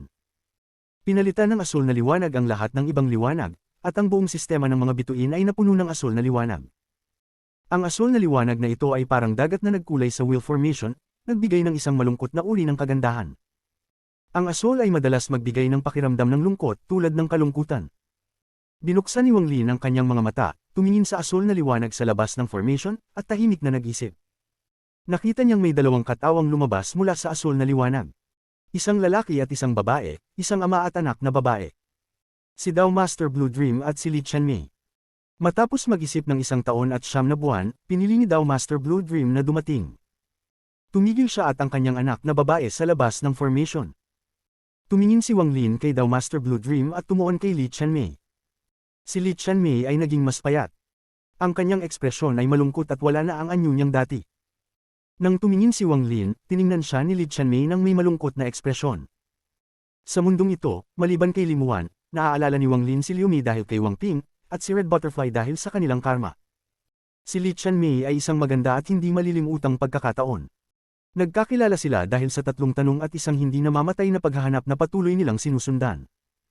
Ang sinabi ni Li Qianmei noon ay mananatili magpakailanman sa puso ni Wang Lin. Kung darating ang araw na wala na ako, maaalala mo pa ba na may isang babaeng nagngangalang Li Qianmei sa buhay mo? Hindi makalimutan ni Wang Lin si Li Qianmei. Pinahiran niya ng dugo ang kanyang rebulto ng 10 taon habang ang kanyang kagandahan ay nalanta. Nagpunta pa siyang kumuha ng gamot para sa kanya. Pagkatapos, sa bitik ng Cloud Sea, nang malapit na siyang mamatay at isasara na ang kanyang mga mata, walang pagsisisi sa kanyang mga mata. Para sa kanya, pumunta si Wang Lin sa Outer Realm upang hanapin si Dao Master Blue Dream upang mabuhay siya. Pagkatapos, nang magising siya, umakyat si Wang Lin sa bundok blue habang kinakaharap ang walang katapusang presyon. Nais lamang niyang makakita at tingnan kung nagising siya. Ngunit ang linya na, "Sino ka?" ay parang isang talim na pumutol sa lahat ng bagay. Ang linya na iyon ay nagpapaalala kay Wang Lin ng marami at iniwasan niyang lumaban. Pinayagan niya ang puwersa ng pagtanggi mula sa bundok blue na itulak siya palayo. Tumingin si Wang Lin kay Li Qianmei, at pagkatapos ng matagal na panahon, sinabi niya, "Payat ka na." Nanginginig ang katawan ni Li Qianmei at tumulo ang mga luha mula sa mga gilid ng kanyang mga mata. Matagal na niyang naalala ang kanyang memorya at naalala kung ano ang nangyari. Nang marinig niya ang sinabi ni Wang Lin, hindi na niya kayang tiisin pa at tumulo ang kanyang mga luha. Tiningnan nito ni Red Butterfly at nagulat sandali. Tumingin siya sa kanilang dalawa at tahimik na nag-isip. Si Dao Master Blue Dream ay bumantong hininga at dinala ang kanyang anak patungo sa formation. Sa isang iglap, nasa ilalim na sila ng 100 talampakan mula sa formation. Ang wheel formation ay umugang, na nagpapakita ng mga palatandaan ng pag-activate. Inilabas ni Wang Lin ang kanyang mata mula kay Li Qianmei at tumingin kay Dao Master Blue Dream. Kumislap ang kanyang mga mata, ngunit ang liwanag na iyon ay mabilis na nawala. Inilabas ni Wang Lin ang kanyang kamay at tumigil ang wheel formation. Isang oval-shaped hole ang nagbukas sa harap ni Dao Master Blue Dream na humantong kay Wang Lin. Hindi nagatubili si Dao Master Blue Dream at dinala si Li Qianmei papasok. Dumating siya kay Wang Lin at umupo. Tiningnan niya ang Emperor Furnace sa likod ni Wang Lin at ang kanyang titig ay naging magaan. Alam kong mahilig ka sa alak. Ito ang blue silk wine na ginawa ko. Gusto mo bang uminom? Inilabas ni Daw Master Blue Dream ang kanyang kanang kamay. Isang water blue wine jug ang lumipad kay Wang Lin. Tiningnan ni Wang Lin si Daw Master Blue Dream. Ngumiti siya at tinanggap ang alak at inilagay ito sa tabi. Uminom si Daw Master Blue Dream ng isang malalaking lagop ng alak at dahan-dahang nagsabi, "Sa buong buhay ko, bihira akong magkamali tungkol sa isang tao. Pero tungkol sa'yo, aminin kong laging binabaliwala kita. Sa illusion formation, kailangan kong kumilos. Bahagi nito ay para sa aking sarili, at bahagi nito ay para sa anak ko. Noong panahong iyon, laging naniniwala akong kahit na ikaw ay magaling, kung hindi mo pinuputol ang koneksyon mo sa inner realm, hindi ka magiging karapat-dapat na maging aking son-in-law. Hindi ko inisip na mararating mo ang iyong kinalalagyan ngayon, ibigay mo sa akin ang ikalimang concubine at maging son-in-law ko, mula ngayon, kukunin ko ang Blue Silk Clan at sasama sa inner realm. Gagamitin ko ang aking mga matandang buto para iwalas ang daraanan para sa iyo." Ininom ni Daw Master Blue Dream ang isang malaking lagop ng alak at inilahad ang desisyon na kanyang ginawa matapos mag-isip ng 9 na buwan. Nang inig ang katawan ni Li Qianmei at tumingin siya sa kanyang ama. Habang naglalakbay sila papunta rito, hindi nagsalita ang kanyang ama. Nauunawaan niya na ang kanyang ama ay isa sa 5 guro ng Ancient Star System. Sa ganitong katayuan at kasanayan, hindi lang basta ang kanyang mga salita para sa kanyang ina. Tahimik na sinabi ni Daw Master Blue Dream, "Hayaan na ang nakaraan. Wang Lin, maghihintay ako rito para sa iyong sagot." Kabanata 1677 Ikalawang taon, 1 na buwan. Tiningnan ni Wang Lin si Daw Master Blue Dream. Kinuha niya ang palayok ng alak na ibinigay sa kanya ni Red Butterfly at tumikim bago ipikit ang kanyang mga mata. Hindi nagmadali si Daw Master Blue Dream. Umupo siya roon, tinitingnan ang Outer Realm, hinihintay ang sagot ni Wang Lin. Tahimik si Li Qianmei nang matagal at dahan-daang umupo. Malinaw ang kanyang posisyon. Mas malapit siya kay Wang Lin, tila nag-iingat laban sa kanyang ama. Paano hindi mapapansin ni Daw Master Blue Dream ang kilos ng kanyang anak? Bahagyang kumupas ang liwanag ng kanyang mga mata, ngunit hindi ito napansin ni Li Qianmei. Lumipas ang oras. Sa isang kisap mata, lumipas ang huling 3 buwan ng ikalawang taon. Tahimik ang ikalawang taon. Walang laban na nangyari. Sa huling araw ng ikalawang taon, tumayo si Red Butterfly at tumingin kay Wang Lin. Mabilis ang taon na ito para sa kanya. Napansin ni Wang Lin na parang aalis na si Red Butterfly. Binuksan niya ang kanyang mga mata. Tahimik na tanong ni Wang Lin, "Aalis na ba?" Ngumiti si Red Butterfly. Tumanggaw siya at sinabi, "Nakaisa na akong taon ng iyong oras. Si big sister mo ay naghihintay pa. Mag-ingat ka." Tiningnan ni Wang Lin si Red Butterfly. Wala na siyang makitang bakas ng kanyang pagmamalaki. Ngumiti si Red Butterfly at tiningnan si Wang Lin ng malalim. Lumingon siya upang umalis, ngunit bigla siyang tumigil at humarap muli kay Wang Lin. May pag-aalinlangan sa kanyang mga mata. Sinabi ng guro ko na noong kabataan niya, nakilala niya ang isang dakilang iskolar na tinatawag na Wang. Wala na akong pagkakataong mabuhay, ngunit iniwan ng dakilang iskolar ang isang forma sayon para sa guro ko. At binigyan ako ng pangalang Aired Butterfly. Nang marinig ito ni Wang Lin, kumislap ang kanyang mga mata. Tumigas ang kanyang katawan at nagpakita ng ekspresyon ng hindi paniniwala at pagkabigla. "Anong sinabi mo?" Nakita ni Red Butterfly ang pagbabago sa mukha ni Wang Lin. Nag-isip siya saglit at inulit ang sinabi niya. Matapos marinig ang mga salita ni Red Butterfly, hindi agad nakapagsalita si Wang Lin. Sa mga sandaling iyon, nagkaroon ng malalaking alon sa kanyang puso. Hindi niya naiintindihan. Lahat ng iyon ay dapat isang panaginip na kanyang nilikha gamit ang daw ng panlilinlang. Dapat lahat iyon ay peke, upang magkaroon siya ng perpektong siklo. Ngunit winasak ng mga salita ni Red Butterfly ang lahat ng iyon. Bigla siyang nahirapan makilala kung ano ang totoo at hindi. Paano kaya nangyari ito? Ano ang totoo? Ano ang mali? Bakit ganito? Inisip ni Wang Lin na naunawaan na niya ang mga asensya, ngunit sa mga sandaling iyon, siya'y nalito. Talaga bang naunawaan niya ang mga iyon? Lumingon si Red Butterfly at umalis. Ngunit pagkatapos ng ilang hakbang, huminto siya at, may pag-aalinlangan, nagtanong ng isa pang tanong. "Si Qing Shui, ang iyong senior brother, siya. Naiintindihan mo ba siya?" Pinilit ni Wang Lin na makawala mula sa pagkabigla. Tumingin siya kay Red Butterfly at dahan-daang nagsabi, "Ano ang gusto mong itanong?" "Siya. May pamilya ba siya?" Kinagat ni Red Butterfly ang kanyang ibabang labi. Matapos ang matagal na katahimikan, tila nakapagdesisyon siya. Nagkunot ang noo ni Wang Lin at maingat na tiningnan si Red Butterfly. Naalala niya ang nangyari sa All Heaven, nang si Qing Shui ay nakatayo sa harap ni Red Butterfly. Nakita ni Wang Lin mula sa malayo na siya ay hamarang sa isang atake para sa kanya. Si Senior Brother ay namuhay ng mahirap. Ang kanyang angkan ay nawala noong bata pa siya. Pagkatapos, pumasok siya sa Celestial Realm at ang kanyang asawa ay namatay. Mayroon din siyang anak na pumasok sa siklo ng muling pagsilang paulit-ulit. Malamang nakalimutan na niya ang lahat ng nangyari. Kung mayroon mang kamag-anak, iyon ay ang anak niya. Maingat na sinabi ni Wang Lin. Dahil dito, nayanig ang katawan ni Red Butterfly at pinaikit niya ang kanyang mga mata. Matapos ang matagal na panahon, binuksan niya ang kanyang mga mata. May kalituhan sa kanyang mga mata. Ang kaliwang balikat ng anak niya ay may pulang marka. Ang markang ito ay susundan ng muling pagsilang at hindi mawawala. Tiningnan ni Wang Lin si Red Butterfly nang may malalim na kahulugan. Napaatras ng ilang hakbang si Red Butterfly at agad siyang pamatla. Salamat. Nang sinabi niya ang dalawang salitang iyon, hindi na niya narinig ang sarili. Tumakbo siya na parang isang sinag ng pulang liwanag patungong All Heaven. Ang kanyang bilis ay umabot sa hangganan ng kanyang kakayahan. Babalik siya sa All Heaven upang makita si Qing Shui. Umalis si Red Butterfly. Sa huling araw ng ikalawang taon, dumating si Mo Bingmei sa tabi ni Wang Lin. Wala siyang sinabi at tahimik na umupo. Tumanggaw siya kay Li Qianmei at ipinikit ang kanyang mga mata. Kilalang kilala ni Li Qianmei si Mo Bingmei. Nagkita na sila sa Cloud Sea at alam nila ang mga pagkakakilanlan ng bawat isa. Hindi agad sumagot si Wang Lin kay Dao Master Blue Dream. Iniisip din niya ang mga sinabi ni Dao Master Blue Dream. Pagkatapos ng 6 na buwan ng ikatlong taon, binuksan ni Wang Lin ang kanyang mga mata at tumingin kay Dao Master Blue Dream. May asawa ako. Ito ang unang sinabi ni Wang Lin kay Dao Master Blue Dream. Ibaba ang ulo ni Li Qianmei upang hindi makita ni Wang Lin ang kanyang malungkot na ekspresyon. Ngumiti si Dao Master Blue Dream habang tinitingnan ng kanyang anak at malumanay na nagsabi, maaari ka pang magkaroon ng pangalawang asawa. Maaari mong ipagpatuloy ang iyong iniisip, hindi ako nagmamadali. Dinala ko ang aking anak dito, at wala akong intensyon na umalis.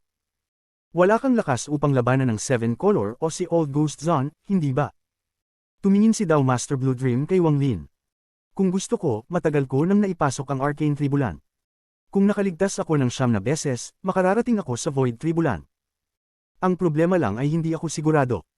Pero kahit na ang 7 Color Dawist at si Old Ghost Zone ay may malalakas na cultivator at kahit na may ikatlong nilalang, sa tulong ko, maaaring manalo pa tayo. Dahan-daang sinabi ni Dao Master Blue Dream. Hindi naintindihan ni Li Qianmei at Mo Bingmei, ngunit kumunat ang noo ni Wang Lin. Ah, kaya pala alam mo rin yon. Tiningnan ni Wang Lin si Dao Master Blue Dream. Siguro ako ang ikalawang tao na ipinanganak sa yungib na nakaalam, pagkatapos ni Old Ghost Zone. Say ni Dao Master Blue Dream. Nang malaman ko ito noon, napaka-absurd nito at hindi ko ito pinaniniwalaan, pero ang taong nagsabi sa akin ay ang aking asawa. Gayun din, ang ikalimang concubine na nakapaloob sa pagan sa likod mo. Kailangan kong paniwalaan ang kanyang mga salita. Nilinga ni Dao Master Blue Dream ang kanyang ulo ng may kalungkutan. Nang bumaba ang 8 na concubine ng Celestial Sovereign sa mundong ito, nawala ang katawan ng ikalimang concubine at naging anyo na lamang ng kaluluwa. Ang aking asawa ay perfectly na sumanib sa kaluluwa ng ikalimang concubine, kaya siya ay sinaniban ng ikalimang concubine. Ngunit hindi niya winasak ang kaluluwa ng aking asawa kundi ginamit ito bilang paraan upang pilitin akong kumpletuhin ang ilang mga gawain para sa kanya. Hindi ko sa nakikilos sa iyong kalamidad, ngunit ginamit ng ikalimang concubine ang kaluluwa ng aking asawa upang pilitin ako, kaya kinailangan kong kumilos, maaari kong patayin ang ikalimang concubine, ngunit hindi ko kayang gawin iyon. 2 taon na ang nakalipas, dumating ang Sovereign upang hanapin ako at nangako na tutulungan akong pilitin ang kaluluwa ng ikalimang concubine mula sa katawan ng aking asawa. Lahat ng mga taong nakakaalam nito ay iniisip na kung matutulungan nila akong gawin ito, gagawin ko ang lahat, pati na ang pagtulong sa kanila sa anumang paraan. Pero mali sila. Mahal ko ang aking asawa, wala nang makakaunawa nito kundi ako. Matagal nang nagsanib ang kaluluwa ng aking asawa sa ikalimang concubine, kaya imposibleng paghiwalayin silang dalawa. Kung ang isa ay mamamatay, pati na ang isa ay mamamatay din. Hindi ko kayang kumilos, kaya palaging umaasa ako sa milagro. Ako lang ang nagbata, insil mo siya, at ito ang nagpapagaan sa aking pasanin. May komplikadong tingin si Dao Master Blue Dream habang nagsasalita. Matagal na siyang wala, at ang natira na lamang ay kalungkutan. Tuwing kumilos ako, palaging nagpapalakas lang ako ng galit ng anak ko at nagpapaingat pa siya sa akin, kaya hindi ko na kayo gagalawin, at ang laban na ito ay dumating na sa puntong walang kabuluhan. Kahit anong gawin natin, tayong lahat ay cultivator mula sa parehong yungib. Tumayo si Dao Master Blue Dream at iniligay ang kanyang mga manggas. May kumislap na asul na liwanag mula sa kanyang mata habang tinitingnan ang labas ng Porma Sion. Kasabay nito, kumunat ang noo ni Wang Lin at tinitingnan ng malamig si Dao Master Blue Dream sa labas ng Forma Sion. Tatlong sinag ng liwanag ang nagsanib na may nakakatakot na intensyon ng pagpatay at galit. Sa loob ng tatlong sinag na iyon ay mga taong pamilyar kay Wang Lin. Sila si Dao Master Miao Yin, Devil Master Nine Heaven, at Great Desolation.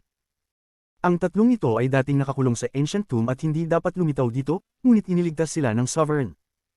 Ang kanilang galit kay Wang Lin ay labis, at dumating sila dito upang patayin siya. Ngayon ay ika-6 na buwan ng ikalawang taon. May kalahating taon pa bago ang kasunduan ni Wang Lin sa 4 na dakilang general. Wang Lin, alam ko na ikaw ay nag-iingat pa rin laban sa akin, at pati ang anak ko ay hindi nagtitiwala sa akin bilang isang ama habang ikaw ay nag-aaral. Ngayon, gagawin ko ang nararapat kong gawin bilang isang ama. Kahit sinabi ito ni Dao Master Blue Dream kay Wang Lin, ang mga mata nito ay nakatingin kay Li Qianmi nang may pagmamahal bilang isang ama. Isang galaw ng kanyang manggas at lumabas siya patungo sa Outer Realm. Ang kanyang katawan ay naging isang sinag ng liwanag at agad siyang lumipad palabas mula sa Forma Sion.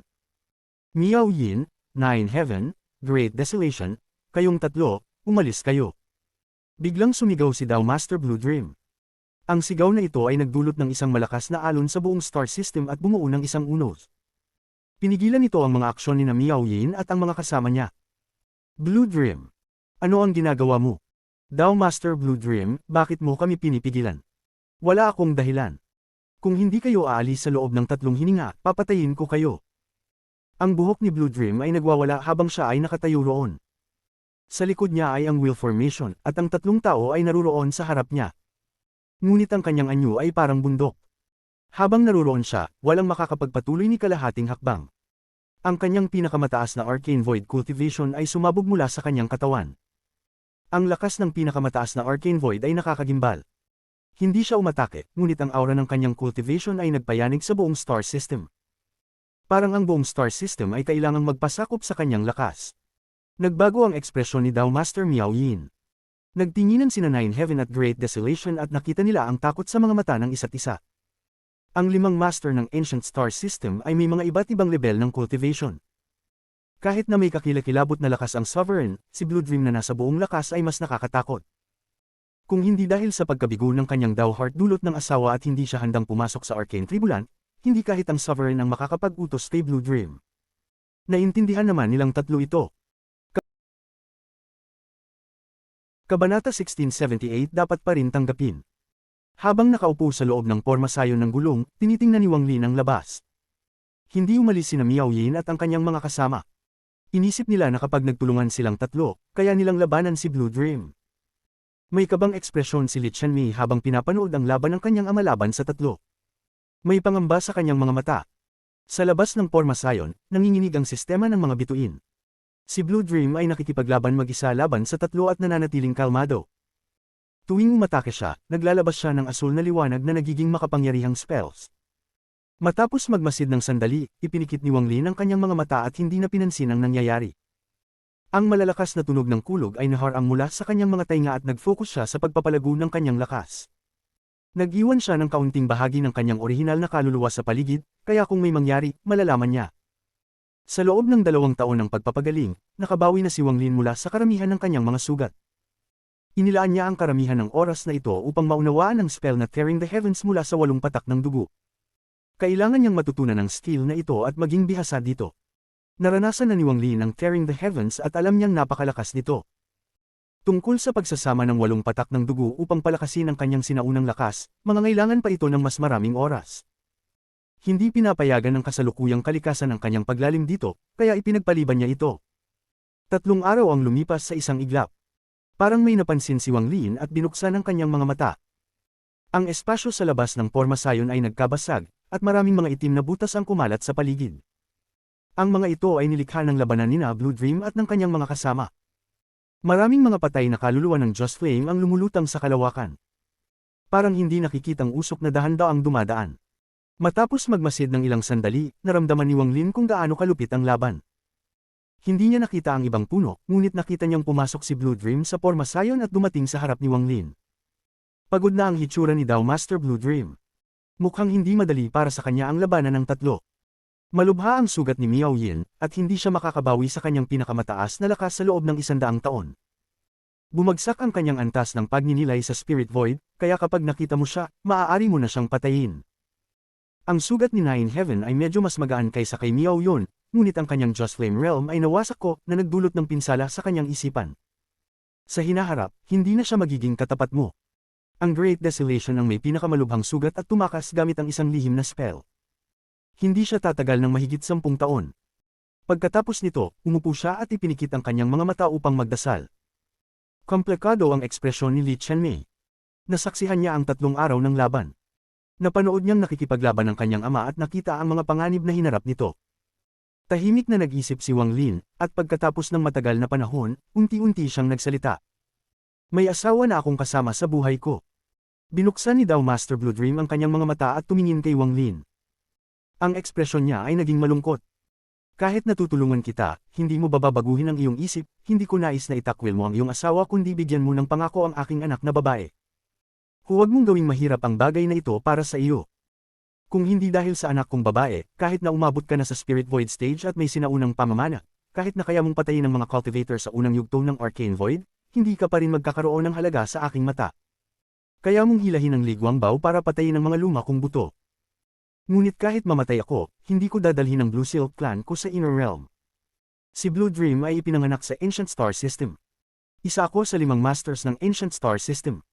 Sa tingin mo ba ay magsisinungaling ako sa isang junior tulad mo? Ano ang mayroon ka na mag-uudyok sa akin na magsinungaling sa iyo? Ang matandang ito ay nagpalago ng lakas sa loob ng maraming taon, hindi ko bababa sa ganoong kalalim. Nasa iyong mga kamay ang heaven-defying bid. Kung ganid ako, matagal ko na itong kinuha. Hindi ka pa nga umaabot sa pangatlong hakbang noon. Kung nais kong patayin ka, matagal ko na itong nagawa. Kung hindi dahil sa pagitan mo at ni Qianmei, bakit ko pa ito ipinagpaliban? Ang bagay sa pagitan mo at ng Sovereign, ang laban ng Inner at Outer Realms, at ang laban ng Seven Colored Daoist at Old Ghost Zone, kaya ko lang bantayan ang Blue Silk Clan ko, at walang makakapilit sa akin na sumali sa laban na ito. Malamang ay bibigyan pa ako nila ng pabor kung sasali ako. Ngayon, isinusuko ko ang lahat para lang makuha mo ang pangako sa anak ko. Wang Lin, huwag mong pilitin akong magpatuloy ng husto. Tumitig si Blue Dream kay Wang Lin at nagalit ang kanyang mga mata. Ang lahat ng ginawa niya ay para sa kanyang anak na babae, tulad ng sinabi niya. Umuhi ng luha si Li Qianmei. Ngayon lang niya nauunawaan ang lahat ng ginawa ng kanyang ama para sa kanya, ang mga sakripisyo niya. Nagpakita ng isang komplikadong tanaw si Wang Lin. Tumayo siya at nagbigay galang kay Dao Master Blue Dream. Ang junior ay hindi nagdududa sa mga ginawa ng senior. Huwag nang magsalita pa, ikaw, nakita ni Dao Master Blue Dream ang mga luha ni Li Qianmei at lamambot ang kanyang puso. Tumitig siya kay Wang Lin at nilunok ang mga salitang nais niyang sabihin. Makakapag-urong ako ng isang hakbang. Gusto ko lang ng pangako mula sa iyo. Kung muling mabubuhay ang iyong asawa, magiging magkapatid kayo ng anak ko, ngunit kung hindi siya mabubuhay, ikaw at ang anak ko ay magiging mag-asawa. Ito ang aking pinakamababang hangganan. Wang Lin, magdesisyon ka ng maayos. Malupit ang ekspresyon ni Dao Master Blue Dream. Nag-isip si Wang Lin ng tahimik. Tumayo siya at tumingin sa malayo. Matapos ang matagal na pagninilay, ang kanyang mga mata ay puno ng kalituhan habang ang kanyang mata ay lumipat kay Li Qianmei. Nakita niya ang kanyang luha at kung paano niya ito iniiwasan ang kanyang tingin. Hindi, sige na, hindi ko nais ang sagot mo ngayon. Pag-isipan mo ito at bumalik ka sa Blue Silk Clan upang maghanap sa akin. Tumayo si Dao Master Blue Dream at nagpasya na huwag na magpagaling dito. Nang makita niya ang kalungkutan sa mata ng kanyang anak, tumagos sa kanyang puso. Dumaan siya dito na may pag-asa na magiging maayos ang lahat at papayag si Wang Lin, ngunit nagtapos ito sa ganito.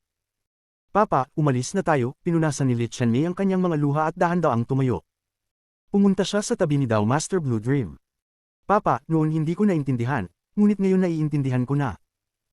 Umalis na tayo, kapag nakauwi tayo, huwag na tayong umalis pa. Hinawakan ni Li Qianmei ang kamay ni Dao Master Blue Dream at naramdaman ang init mula sa kanyang ama. Tumingin siya kay Wang Lin at ngumiti. Wang Lin, maaari mo bang ibalik ang painting ng bundok at ilog na ibinigay mo sa akin? Ang painting na iyon ay tinatawag na kalimutan ng isa't isa sa mundo. Noon, ibinalik niya ito kay Wang Lin at pinili niyang huwag itago ito, ngunit ngayon nais niya itong muling makuha. Tumaas ang isip ni Wang Lin habang tinitingnan si Li Qianmei nang may sakit at pag-aalala sa mga mata. Ang kanyang asawa ay si Li Muan, na nagsama sa kanya sa ilang taon bago mamatay, ngunit ang kaluluwa nito ay nanatili sa kanya sa loob ng higit sa 2,000 taon. Ngunit iba si Li Qianmei kumpara kay Mu Bingmei at Shi Zifeng. Marami siyang isinakripisyo para kay Wang Lin. Ang 10 taon ng pagkalat ng dugo at ang lahat ng nangyari, paano makakalimutan ni Wang Lin ito? Ang kanyang obsesyon, ang kanyang pagmamahal, at ang maliwanag niyang ngiti at mga mata. Hindi matigas ang puso ni Wang Lin, paano siya magiging manhid? Ibabalik mo ba ito sa akin? Pakiusap, kinagat ni Li Qianmei ang kanyang ibabang labi. Mapatla ang kanyang mukha, ngunit patuloy siyang ngumiti. Ayaw niyang lumuhan ng walang hanggan sa harap ni Wang Lin. Ibalik mo ang painting na iyon sa akin, Wang Lin, kapag bumising si Li Muan, dalhin mo siya upang makita ako. Tumitig si Wang Lin kay Li Qianmei. Ang kanyang kanang kamay ay nanginginig ng itaas ito. Sa isang galaw, lumabas ang kanyang storage space at lumipad ang isang scroll. Ang scroll na iyon ay naglalaman ng kalilimutan ng isa't isa sa mundo, painting ng bundok at ilog. Hawak ni Wang Lin ang painting, ngunit wala siyang pakiramdam ng ginhawa gaya ng noong una niyang ibinigay ito sa kanya. Hindi niya kayang ibigay ito sa babaeng ito ng kalmado tulad ng dati. Tiningnan ito ni Dao Master Blue Dream at ang galit sa kanyang mga mata ay napalitan ng lungkot. Tiningnan niya si Li Qianmei at alam niyang patay na ang puso ng kanyang anak. Patay na ang puso niya. Pinanood din ito ni Mo Bingmei. Komplikado ang kanyang nararamdaman at hindi na niya kayang tiisin. Ngunit hindi siya karapat-dapat na kumbensihin si Wang Lin, kahit na siya ang ina ni Wang Ping. Habang tinitingnan ng ama ng kanyang sariling anak na nagpaalam sa ibang babae, nakaramdam si Mo Bingmei ng matinding sakit sa kanyang puso. Ibabalik mo ba ito sa akin? Ngumiti si Li Qianmei habang papalapit kay Wang Lin. Tinitigan niyang mabuti ang mukha ni Wang Lin at iniayos ang kanyang mga damit at buhok. Ang mga luha na naitago sa kanyang mga mata ay hindi na matago at nagsimulang pamatak. Dahan-dahan niyang niyakap si Wang Lin, at ang mga luha niya ay tumulo sa kanyang damit, na nagiging basa ang puti niyang kasuotan. Kung hindi mo ako gusto, bakit mo ako isinagip sa Cloud Sea? Mas mabuti pang mamatay ako nang may pag-asa at manatili sa iyong alaala. Wang Lin, hindi mo naintindihan ang mga damdamin, bulong ni Li Qianmei sa tenga ni Wang Lin at iniwan ang kanyang mga braso. Kinuha ang painting mula sa kamay ni Wang Lin at handang alisin ito upang umalis. Ngunit biglang tumigil ang kanyang mga kamay na humahawak sa painting dahil mahigpit na hinawakan ni Wang Lin ang painting. Ipinikit ni Wang Lin ang kanyang mga mata, at ang painting na hawak niya ay hindi gumalaw habang hinihila ito ni Li Qianmei. Mas lalong napatla ang kanyang mukha nang makita niya si Wang Lin at nakita niyang binuksan ni Wang Lin ang kanyang mga mata. Huwag mo nang kailanganin ang painting na ito. Mahigpit na pinisil ni Wang Lin at ang painting ng kalilimutan ng isa't isa sa mundo ay nagkolaps at naging alikabok.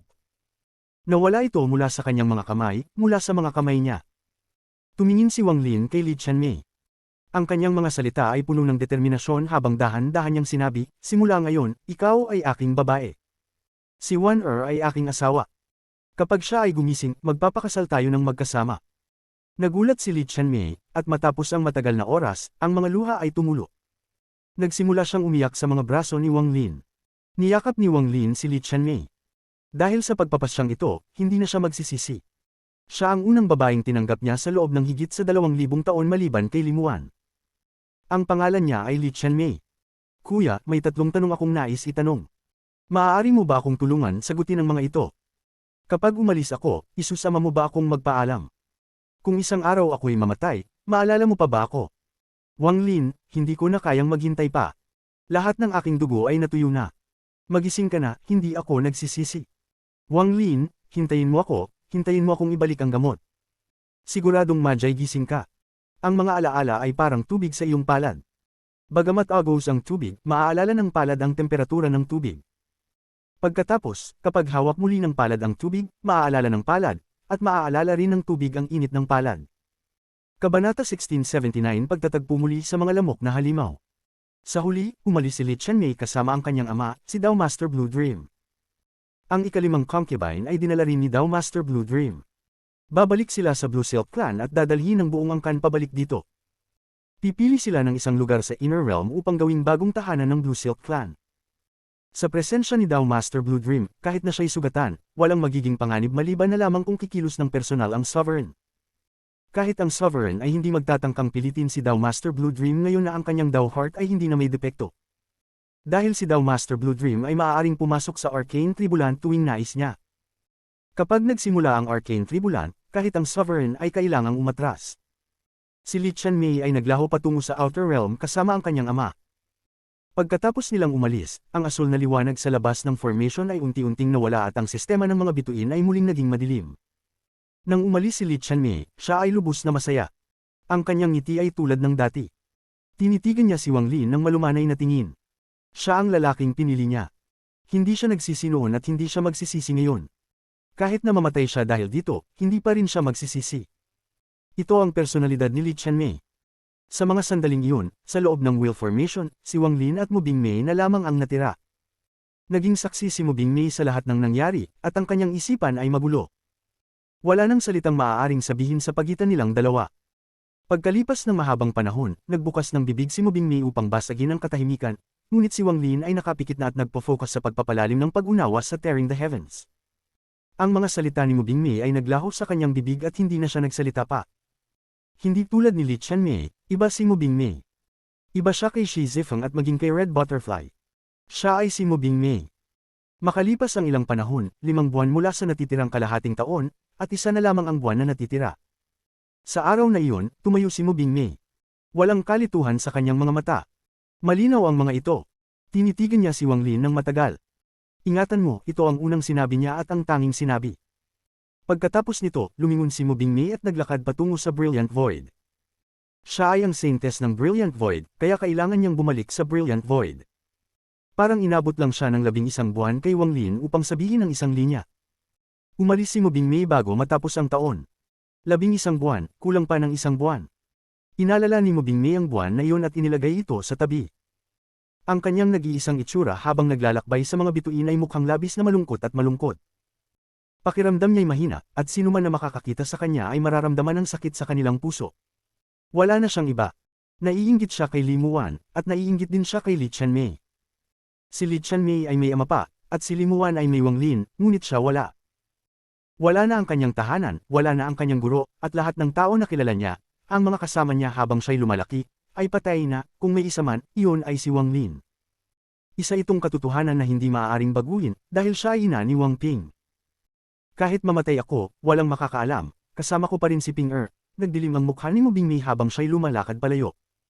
Hanggang sa mawala na ang anino ni Mu Bingmei, saka palang binuksan ni Wang Lin ang kanyang mga mata. Tinitigan niya ang lugar kung saan siya nawala at tahimik na nagmuni-muni. Hindi na naramdaman ni Wang Lin ang galit kay Mu Bingmei, ngunit wala rin siyang naramdamang pagmamahal. 1 buwan na lang, naging seryoso ang mga mata ni Wang Lin habang tinitingnan ang kalawakan sa kanyang harapan. Itinaas niya ang kanyang kanang kamay at itinutok sa gitna ng kanyang noo. Sa sandaling iyon, nayanig si Wang Lin at narinig ang mga tunog ng mga pagsabog mula sa loob ng kanyang katawan. Habang ang mga tunog na iyon ay umuugong, ang katawan ni Wang Lin ay naging malabo at nagmistulang ilusyon. Para bang 2 Wang Lin ang nagsasabay, at ang pagsasabay ay naging hindi matatag dahil sa puntong iyon. Pagkatapos ng ilang paghinga, ang anyo ay nagbago at isang bagong Wang Lin ang lumitaw. Ang nagsasabay na anyo ay naghihiwalay at nawala ang tunog ng pagsabog. Nawala ang kalabuan at lumitaw ang 2 Wang Lin na magkapareho. Ang nakaupo doon ay ang orihinal na katawan ni Wang Lin. Siya ang may mga bituin ng Ancient God, Ancient Demon, at Ancient Devil na may pamana mula sa Ancient One. Ang nakatayo naman ay ang kanyang katawan bilang isang mag-aaral. May panahon na laging ganito si Wang Lin. Ang kanyang orihinal na katawan ay nag-aaral, habang ang kanyang avatar ay lumalabas. Sa ganitong paraan, parehong nag-aaral si Wang Lin. Matagal na simula nang gawin niya ito, ngunit ngayon, ang kanyang avatar ay muling lumabas. Tinitigan ng orihinal na katawan ni Wang Lin at ng avatar ang isa't isa. Makalipas ang ilang saglit, ang avatar ni Wang Lin ay nawala at pumasok sa inner realm. Pumikit ang orihinal na katawan at naupo sa formation upang bantayan ang huling buwan. Naglakad si Wang Lin sa pamamagitan ng sistema ng mga bituin na suot ang puting balabal. Sa oras na ito, wala na siyang malakas na katawan, ngunit ang kanyang antas ng pagsasanay ay nasa kalagitnaan ng Spirit Void. Hindi ito magbabago. Ang kasalukuyan niyang anyo ay isang purong mag-aaral. Hindi niya kayang patumbahin ang mga kaaway gamit ang katawan, kailangan niyang umasa sa kanyang mga spell. Ito ang huling buwan bago lumabas ang 4 na pangunahing general mula sa Ancient Celestial Realm, at may isang bagay pa akong kailangang gawin. Kailangan kong baguhin ang 4 na Celestial Realms upang maging isang bagong Celestial Realm. Mula ngayon, ang mga mag-aaral ng Inner Realm ay mabubuhay sa Celestial Realm at makakakuha ng Joss Flames. Lahat ng mga mag-aaral na ipapanganak mula ngayon ay makakapag-aral upang maging Celestials. Kapag umabot na sila sa Soul Formation Stage, maaari silang pumunta sa Celestial Realm upang mag-aral. Ang ekspresyon ni Wang Lin ay seryoso habang siya'y gumagalaw sa Inner Realm. Sa mga nakaraang panahon, tanging ang dating Lord of the Sealed Realm lamang ang nakagawa nito. Binago niya ang 4 na Celestial Realms upang ang mga mag-aaral ng Inner Realm ay makapangalap ng Joss Flames. Gayunpaman, nang siya ay mamatay, bumagsak ang apat na celestial realms at hindi na nakapangalap ang inner realm ng Joss Flames. Ngunit ngayon, iba na. Winasak ni Wang Lin ang realm sealing formation at ang aura ng ancient star system ay pumasok. Ang limitasyon sa Joss Flames sa inner realm ay nawala, at ngayon ang pinakamagandang panahon upang baguhin ang celestial realm. May mga nagnais din na gawin ito, ngunit hindi sapat ang mga kondisyon. Wala silang mga kayamanang taglay ng Lord of the Sealed Realm, at noong panahong iyon, hindi pa humihina ang realm sealing formation. Naglakad si Wang Lin. Ang unang lugar na pinuntahan niya ay ang Wind Celestial Realm sa Cloud Sea. Ang Wind Celestial Realm ay maganda at pinaninirahan ng maraming lamok na halimaw. Hindi sapat ang lakas ni Wang Lin noong panahong iyon upang baguhin ang realm, ngunit ngayon kaya na niya. Salamat sa kanyang koneksyon, alam ni Wang Lin na ang mga lamok na halimaw na kumalas sa kanya noong labanan ay nakaligtas at nanirahan sa Wind Celestial Realm. Sa isang hakbang, umalingaw ang mga ripples at naglaho si Wang Lin. Nang magbalik siya, nasa loob siya ng Cloud Sea sa pasukan ng Wind Celestial Realm. Pagbabalik sa isang pamilyar na lugar, pumasok si Wang Lin sa puwang at nagmadali patungo sa Wind Celestial Realm. Ang hangin na parang talam ay humuhuni sa Wind Celestial Realm. Ang pag-iyak ng hangin ang tanging tunog dito. Ang desoladong hangin ay dumaan sa kalangitan. Ang alikabok sa lupa ay tinanggal ng hangin, isa-isa, hanggang wala nang natirang alikabok. Matapos mag-scan gamit ang kanyang divine sense, mabilis na nagmadali si Wang Lin, ang kanyang puting buhok ay dumadaloy habang siya'y gumagalaw. Hindi siya kayang pigilan ng hangin, at hindi lamang hindi siya natigil, kundi ang hangin mismo ay bumagsak sa harap niya. Sa kaloob-looban ng Wind Celestial Realm, may isang kontinente kung saan ang hangin ay mas malakas kaysa sa ibang lugar. May dalawang grupo ng mga lamok na halimaw doon, at sila'y naglalaban. Ang bawat isa sa mga grupong ito ay may 10,000 miyembro, at habang sila ay nakikipaglaban, maraming nasawi. Ngunit ang mga namatay ay mula sa isang grupo lamang. Ang ibang grupo ay nagpakita ng mga ekspresyon ng gutom na dugo habang ang kanilang mga bibig ay tumusok sa katawan ng iba. Ang grupong ito ng mga lamok na halimaw ay hindi nasaktan. Sa ilang sandali, ang kawan ng mga lamok na halimaw na namatay at nakaranas ng malalaking pinsala ay umiyak at umatras ng tatalo. Ang grupo ng mga mabagsik na lamok ay rumush at pinalibutan sila. Isang gintong lamok na halimaw na higit sa 1,000 talampakan ng haba at kasing laki ng isang maliit na bundok ay lumabas mula sa isang malayong bundok. Pagkapasok ng lamok na ito, isang malakas na presyon ang kumalat. Tinitingnan ito ng mabagsik at may matalim na bibig na mahigit 100 talampakan ang haba. Nang lumabas ito, parang dumating ang hari. Dumating ang giant mosquito sa kawan ng mga umatras na lamok na halimaw. Naghasik ito ng pagkawasak at ang bawat galaw ay mabagsik. Ang mga pag-iyak ng malungkot na lamok ay umalingaw, at sa ilang maikling paghinga, libu-libong lamok ang namatay. Habang ang kawan ng mga lamok sa likod ng giant mosquito ay rumush, hindi nagtagal ay ang buong kawan ng mga lamok na may 10,000 ay namatay. Walang nakaligtas. Ang giant mosquito ay natakpan ng dugo ng kanyang mga kasamahan. May kalungkutan sa kanyang mga mata. Sa loob ng 100 taon, lagi siyang malungkot dahil hindi niya mahanap ang kanyang amo. Kaya't kinailangan niyang pumatay upang maipahayag ang kanyang kalungkutan. Ang giant mosquito ay nagbigay ng isang matalim na sigaw.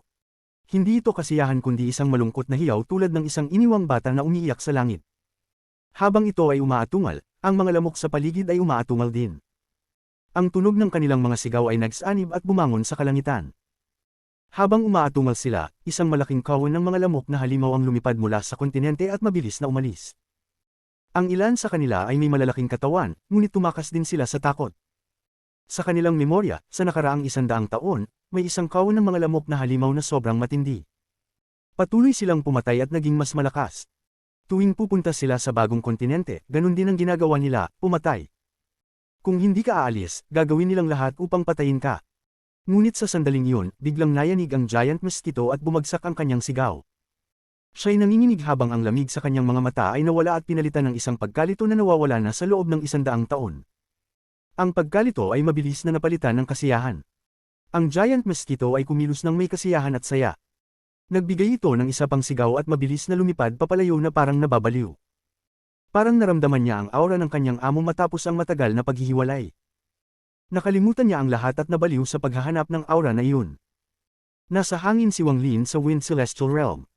Lumiko siya pakaliwa at nagpakita ng isang maligaya na ngiti. Kabanata 1680 Hindi inaasahang pagdiscover. Ang hangin sa kanyang kaliwa ay umungol at isang itim na linya ang dumaan patungo sa kanya. Ang itim na linya na ito ay naglalaman ng 10,000 mga lamok na halimaw, na bumuo ng isang nakakagulat na tanawin.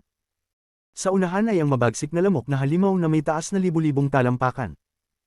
Ang mga mata nito ay puno ng kasiyahan, at nang makita nito si Wang Lin, nagsimula itong magzinzin.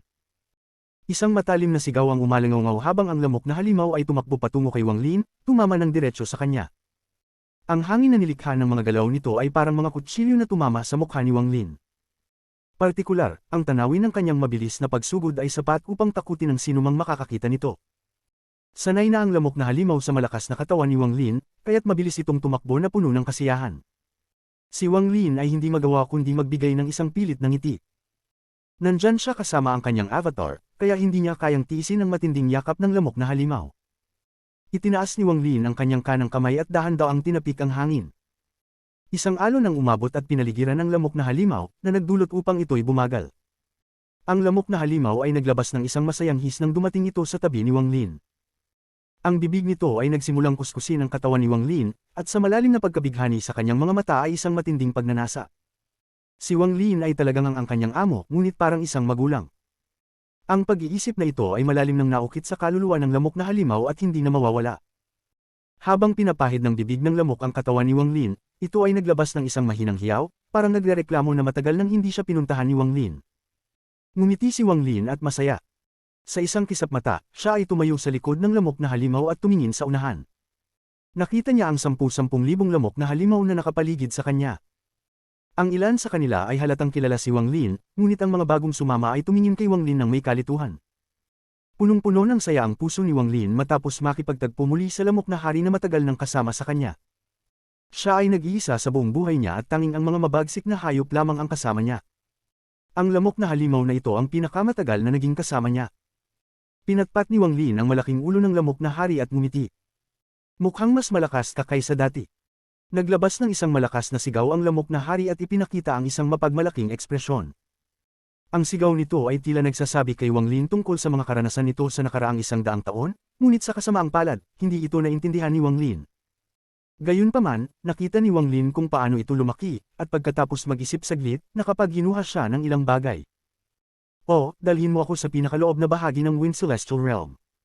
Ngumiti si Wang Lin. Nagningning ang mga mata ng lamok na hari at agad itong umalis. Mabilis itong gumalaw at mabilis na umaban. Ang 10,000 lamok na halimaw ay mabilis na sumunod, at ang bagyong nilikha ng mga lamok na halimaw ay tumuloy. Ang bilis ng lamok na hari ay mas mabilis kaysa dati. Habang si Wang Lin ay nakatayo sa likod nito, tiningnan niyang mabuti. Ang mga mata niya ay nagbigay ng kakaibang liwanag. Bagamat hindi mahina ang lamok na halimaw noon, hindi ito kasing lakas ng ngayon. Tila ito ay malapit ng maging isang ikatlong hakbang na cultivator, kasing lakas ng isang ikalimang hakbang na cultivator ng Heaven's Blight. Ang pagbabagong ito ay labis na nakagulat kay Wang Lin. Parang ang lamok na halimaw ay isang hakbang na lamang mula sa pagiging isang nakakatakot na puwersa, tulad ng isang ikatlong hakbang na cultivator. Ito ay higit pa sa inaasahan ni Wang Lin. Ano kayang kapalaran ang nakuha nito kaya umabot sa ganitong antas? Habang iniisip ito ni Wang Lin, ang lamok na halimaw ay naglabas ng isang sigaw habang dumadaan sa maraming piraso. Mukhang pamilyar ito sa lugar na ito, at dinala si Wang Lin sa kailaliman ng Wind Celestial Realm. Dumaan na si Wang Lin dito minsan, at agad niyang nakita ang makapal na fog sa unahan. Sa loob ng fog ay may isang napakalaking pagkabasag. Ang pagkabasag na ito ay humantong sa isang lugar na hindi alam at naglalabas ng malamig na aura. May mga kontinente sa ilalim ng fog, at nanatili silang pareho. Isa sa mga kontinente ay may isang human-shaped na estatwa dati. Ngunit ngayon, wala nang bakas ng estatwang iyon. Ang katawan ng isang lamok na halimaw na may taas na libu-libong talampakan ay nakahiga sa ibabaw ng isang kontinente. Ang mga mata nito ay bukas, ngunit wala itong liwanag, at ang katawan nito ay puno ng aura ng kamatayan. Nang makita ito ni Wang Lin, pumikit siya. Dinala siya ng lamok na hari sa loob ng fog at pinababa sa tabi ng katawan. Itinuro ng bibig nito ang katawan at habang humihigop, nagbigay ito ng ginintuan na kislap. Ang 10,000 lamok na halimaw ay nakapaligid, ngunit walang sinuman ang naglakas loob na lumapit at sumipsip. Lumundag si Wang Lin at tumayo sa tabi ng katawan ng lamok na halimaw. Ang lamok na halimaw na ito ay matagal nang patay, ngunit hindi pa ito nabulok. Sa halip, ito'y parang natuyong katawan, ngunit naglalaman pa rin ang essence ng lamok na halimaw. Bagamat patay na ito, patuloy itong naglalabas ng malakas na presyon. Malinaw na nararamdaman ni Wang Lin ang presyon na ito, at ito ay katulad ng presyon na ibinubuga ng isang ikatlong hakbang na cultivator. Matapos ang maingat na pagsusuri, nakita ni Wang Lin ang fatal injury na naging sanhi ng kamatayan nito sa leeg. Ang sugat ay may 3 butas, bawat isa ay kasing laki ng daliri. Kung hindi titingnan ng mabuti, mahirap makita ang sugat na ito. Lumuwa ang mga mata ni Wang Lin at mabilis na lumapit sa sugat. Tumagal siya ng ilang sandali bago dahan-dawang ipasok ang 3 daliri sa mga maliliit na butas. Akma na akma ang mga daliri. Ang 3 maliliit na butas ay talagang ginawa ng 3 daliri na Tung Chuan Sa. Ano kayang spell ang makakapagpatay sa hayop na ito gamit ang 3 daliri? Ang mga mata ni Wang Lin ay kumislap, nakikita niyang pamilyar siya sa hayop na ito. Ito ay ang giant mosquito na lamok na halos hindi nakalabas sa pagkabasag. Iba na ang laki nito kumpara dati, ngunit ang aura nito ay halos pareho. 3 daliri. Ang aura ng 3 daliri na natira sa hayop na ito ay parang may pamilyar na pakiramdam. Pakiramdam ko yata'y naramdaman ko ito dati. Ang lamok na halimaw sa tabi ni Wang Lin ay inalis ang bibig mula sa katawan ng lamok at mukhang kontento. Tumingin ito kay Wang Lin bago lumipad papuntang kalangitan at itinutok ang bibig nito sa malaking pagkabasag sa loob ng fog. Tiningnan ni Wang Lin ang pagkabasag at umilo ang kanyang mga mata. Ang lamok na hari ay naglabas ng isang his at lumipad patungo sa pagkabasag. Sumunod si Wang Lin at sabay silang dumating sa gilid ng pagkabasag. Bagamat nasa loob ng fog, ang lamig na nagmumula sa pagkabasag ay nagpasidhi kay Wang Lin ng alerto. Hindi siya agad pumasok. Sa katunayan, hindi siya pumarito sa Wind Celestial Realm upang siyasatin ang pagkabasag na ito. Ngunit ngayon na nandyan siya at nakita ang katawan ng lamok at ang pamilyar na aura ng 3 daliri, nagsimulang magduda si Wang Lin tungkol sa pagkabasag na ito. Ano kaya ang nasa loob ng pagkabasag na ito? Ito ang unang pagkakataon na pinagmamasdan ni Wang Lin ang pagkabasag na ito ng malapitan. Habang pinagmamasdan ito, napansin ni Wang Lin na may mali. Ang gilid ng pagkabasag ay may mga pira-pirasong gilid, ngunit may mga marka na nagpapakita na ito ay dating magkasama. Habang nag-iisip, ipinagpag ni Wang Lin ang kanyang kanang kamay at lumitaw ang isang jade sa kanyang palad. Pinigil niya ito, at isang tunog ng pagputok ang narinig mula sa jade. Nahati ito, at may mga hindi pantay na gilid sa guwang. Kapag binuo niya ang 2 piraso ng jade, naging buo ulit ito. Pagkatapos, naglagay si Wang Lin ng ilang ng kanyang cultivation sa jade at pinadikit itong muli. Ngayon ay may mga maliliit na bitik na lang. Habang tinatitigan ng jade, kumislap ang mga mata ni Wang Lin at pinigil niya ito muli. Nahati ulit ang jade sa 2. Ang ilang mga bahagi na pinagdikit ay naghiwalay, ngunit may mga bagong gilid na nabuo. Hawak ang jade, si Wang Lin ay tumingin ng mabuti at pagkatapos ay muling tinignan ang mga gilid ng malaking pagkabasag. Unti-unting lumiwanag ang kanyang mga mata. Napakapareho, ang pagkabasag na ito ay siguradong nahati at pagkatapos ay pinagsama ulit, ngunit kalaunan ay muling nahati. Dahil dito, ang mga gilid na ito ay naukit. Ang pangalawang pagkakataon na nahati ito ay nang gumuho ang Wind Celestial Realm, na naging kanlungan ng mga lamok na halimaw. Tapos, kailan unang binuksan ng pagkabasag na ito, sino ang nagbukas nito? Isang-isang pumihil sa mga iniisip ni Wang Lin. Ang mga lamok na halimaw ni Wang Lin ay naglalakad sa labas ng pagkabasag at mukhang gustong-gusto nang pumasok. Bumaling ito kay Wang Lin nang may sabik na ekspresyon. Kalimutan mo na, pumasok tayo at tingnan. Tiningnan ni Wang Lin ang lamok na halimaw at tumango. Naglabas ng his ang lamok na halimaw at pagkatapos ay lumipad papasok sa pagkabasag. Mula sa galaw nito, hindi ito ang unang pagkakataon na pumasok ito. Mukhang pumasok na ito ng higit sa 1 beses sa nakalipas na 100 taon. Itinaas ni Wang Lin ang kanyang paa, ngunit siya ay labis na mag-iingat. Ang pag-iingat na ito ay palaging kasama niya sa buong buhay niya at hindi mababawasan dahil sa pagtaas ng kanyang antas ng cultivation. Habang tumataas ang kanyang cultivation, mas lalo niyang nauunawaan kung gaano kahalaga ang misteryo ng mundo. Pagpasok nila sa pagkabasag, isang malamig na aura ang pumuligid sa kanya. Pinaikit ni Wang Lin ang kanyang mga mata at inactivate ang kanyang cultivation. Hindi niya pinaabot ang kanyang divine sense ngunit sinuyod ang paligid gamit ang kanyang mga mata. Sa isang sulyap, siya ay napatigil at kumislap ang kanyang mga mata. Ang loob ng pagkabasag ay isang maliwanag na mundo na puno ng malalaking ovals na kumikinang. Ang mga oval na ito ay mga itlog ng lamok na halimaw. Puno ng mga itlog ng lamok na halimaw ang buong lugar at puno ng mga lamok na halimaw na naghihintay na magising. Sa isang sulyap, milyon-milyon ang bilang. Habang papalalim, mas dumami ang mga itlog at lumaki pa. May mga itlog na kasing laki ng libu-libong talampakan, at ang mga lamok na halimaw sa loob ay naglalabas ng gintong kislap. Buo na ang kanilang anyo at mukhang handa ng magising. Nang pumasok ang lamok na halimaw ni Wang Lin, naglabas ito ng masayang his at nagmadaling tumungo sa isang hanay ng mga itlog. Ibinuko nito ang malaking bibig at isinubo ang lahat mula sa isang itlog. Habang pinagmamasdan ito ni Wang Lin, naintindihan niya kung bakit ang kanyang lamok na halimaw ay nagbago ng malaki, lahat ng ito ay dahil sa lugar na ito. Ano ang lugar na ito? Ipinagkalat ni Wang Lin ang kanyang divine sense habang tahimik na nag-iisip. Dahan-dahan niyang pinalawak ang kanyang divine sense hanggang sa mabalat nito ang buong lugar. Nang kumalat ang kanyang divine sense, agad niyang nakita ang buong lugar. Sa mga sandaling iyon, ang kanyang mga mata ay punong-puno ng pagkabigla. Hindi niya sinasadyang umatras ng ilang hakbang at bigla na lang tumungala.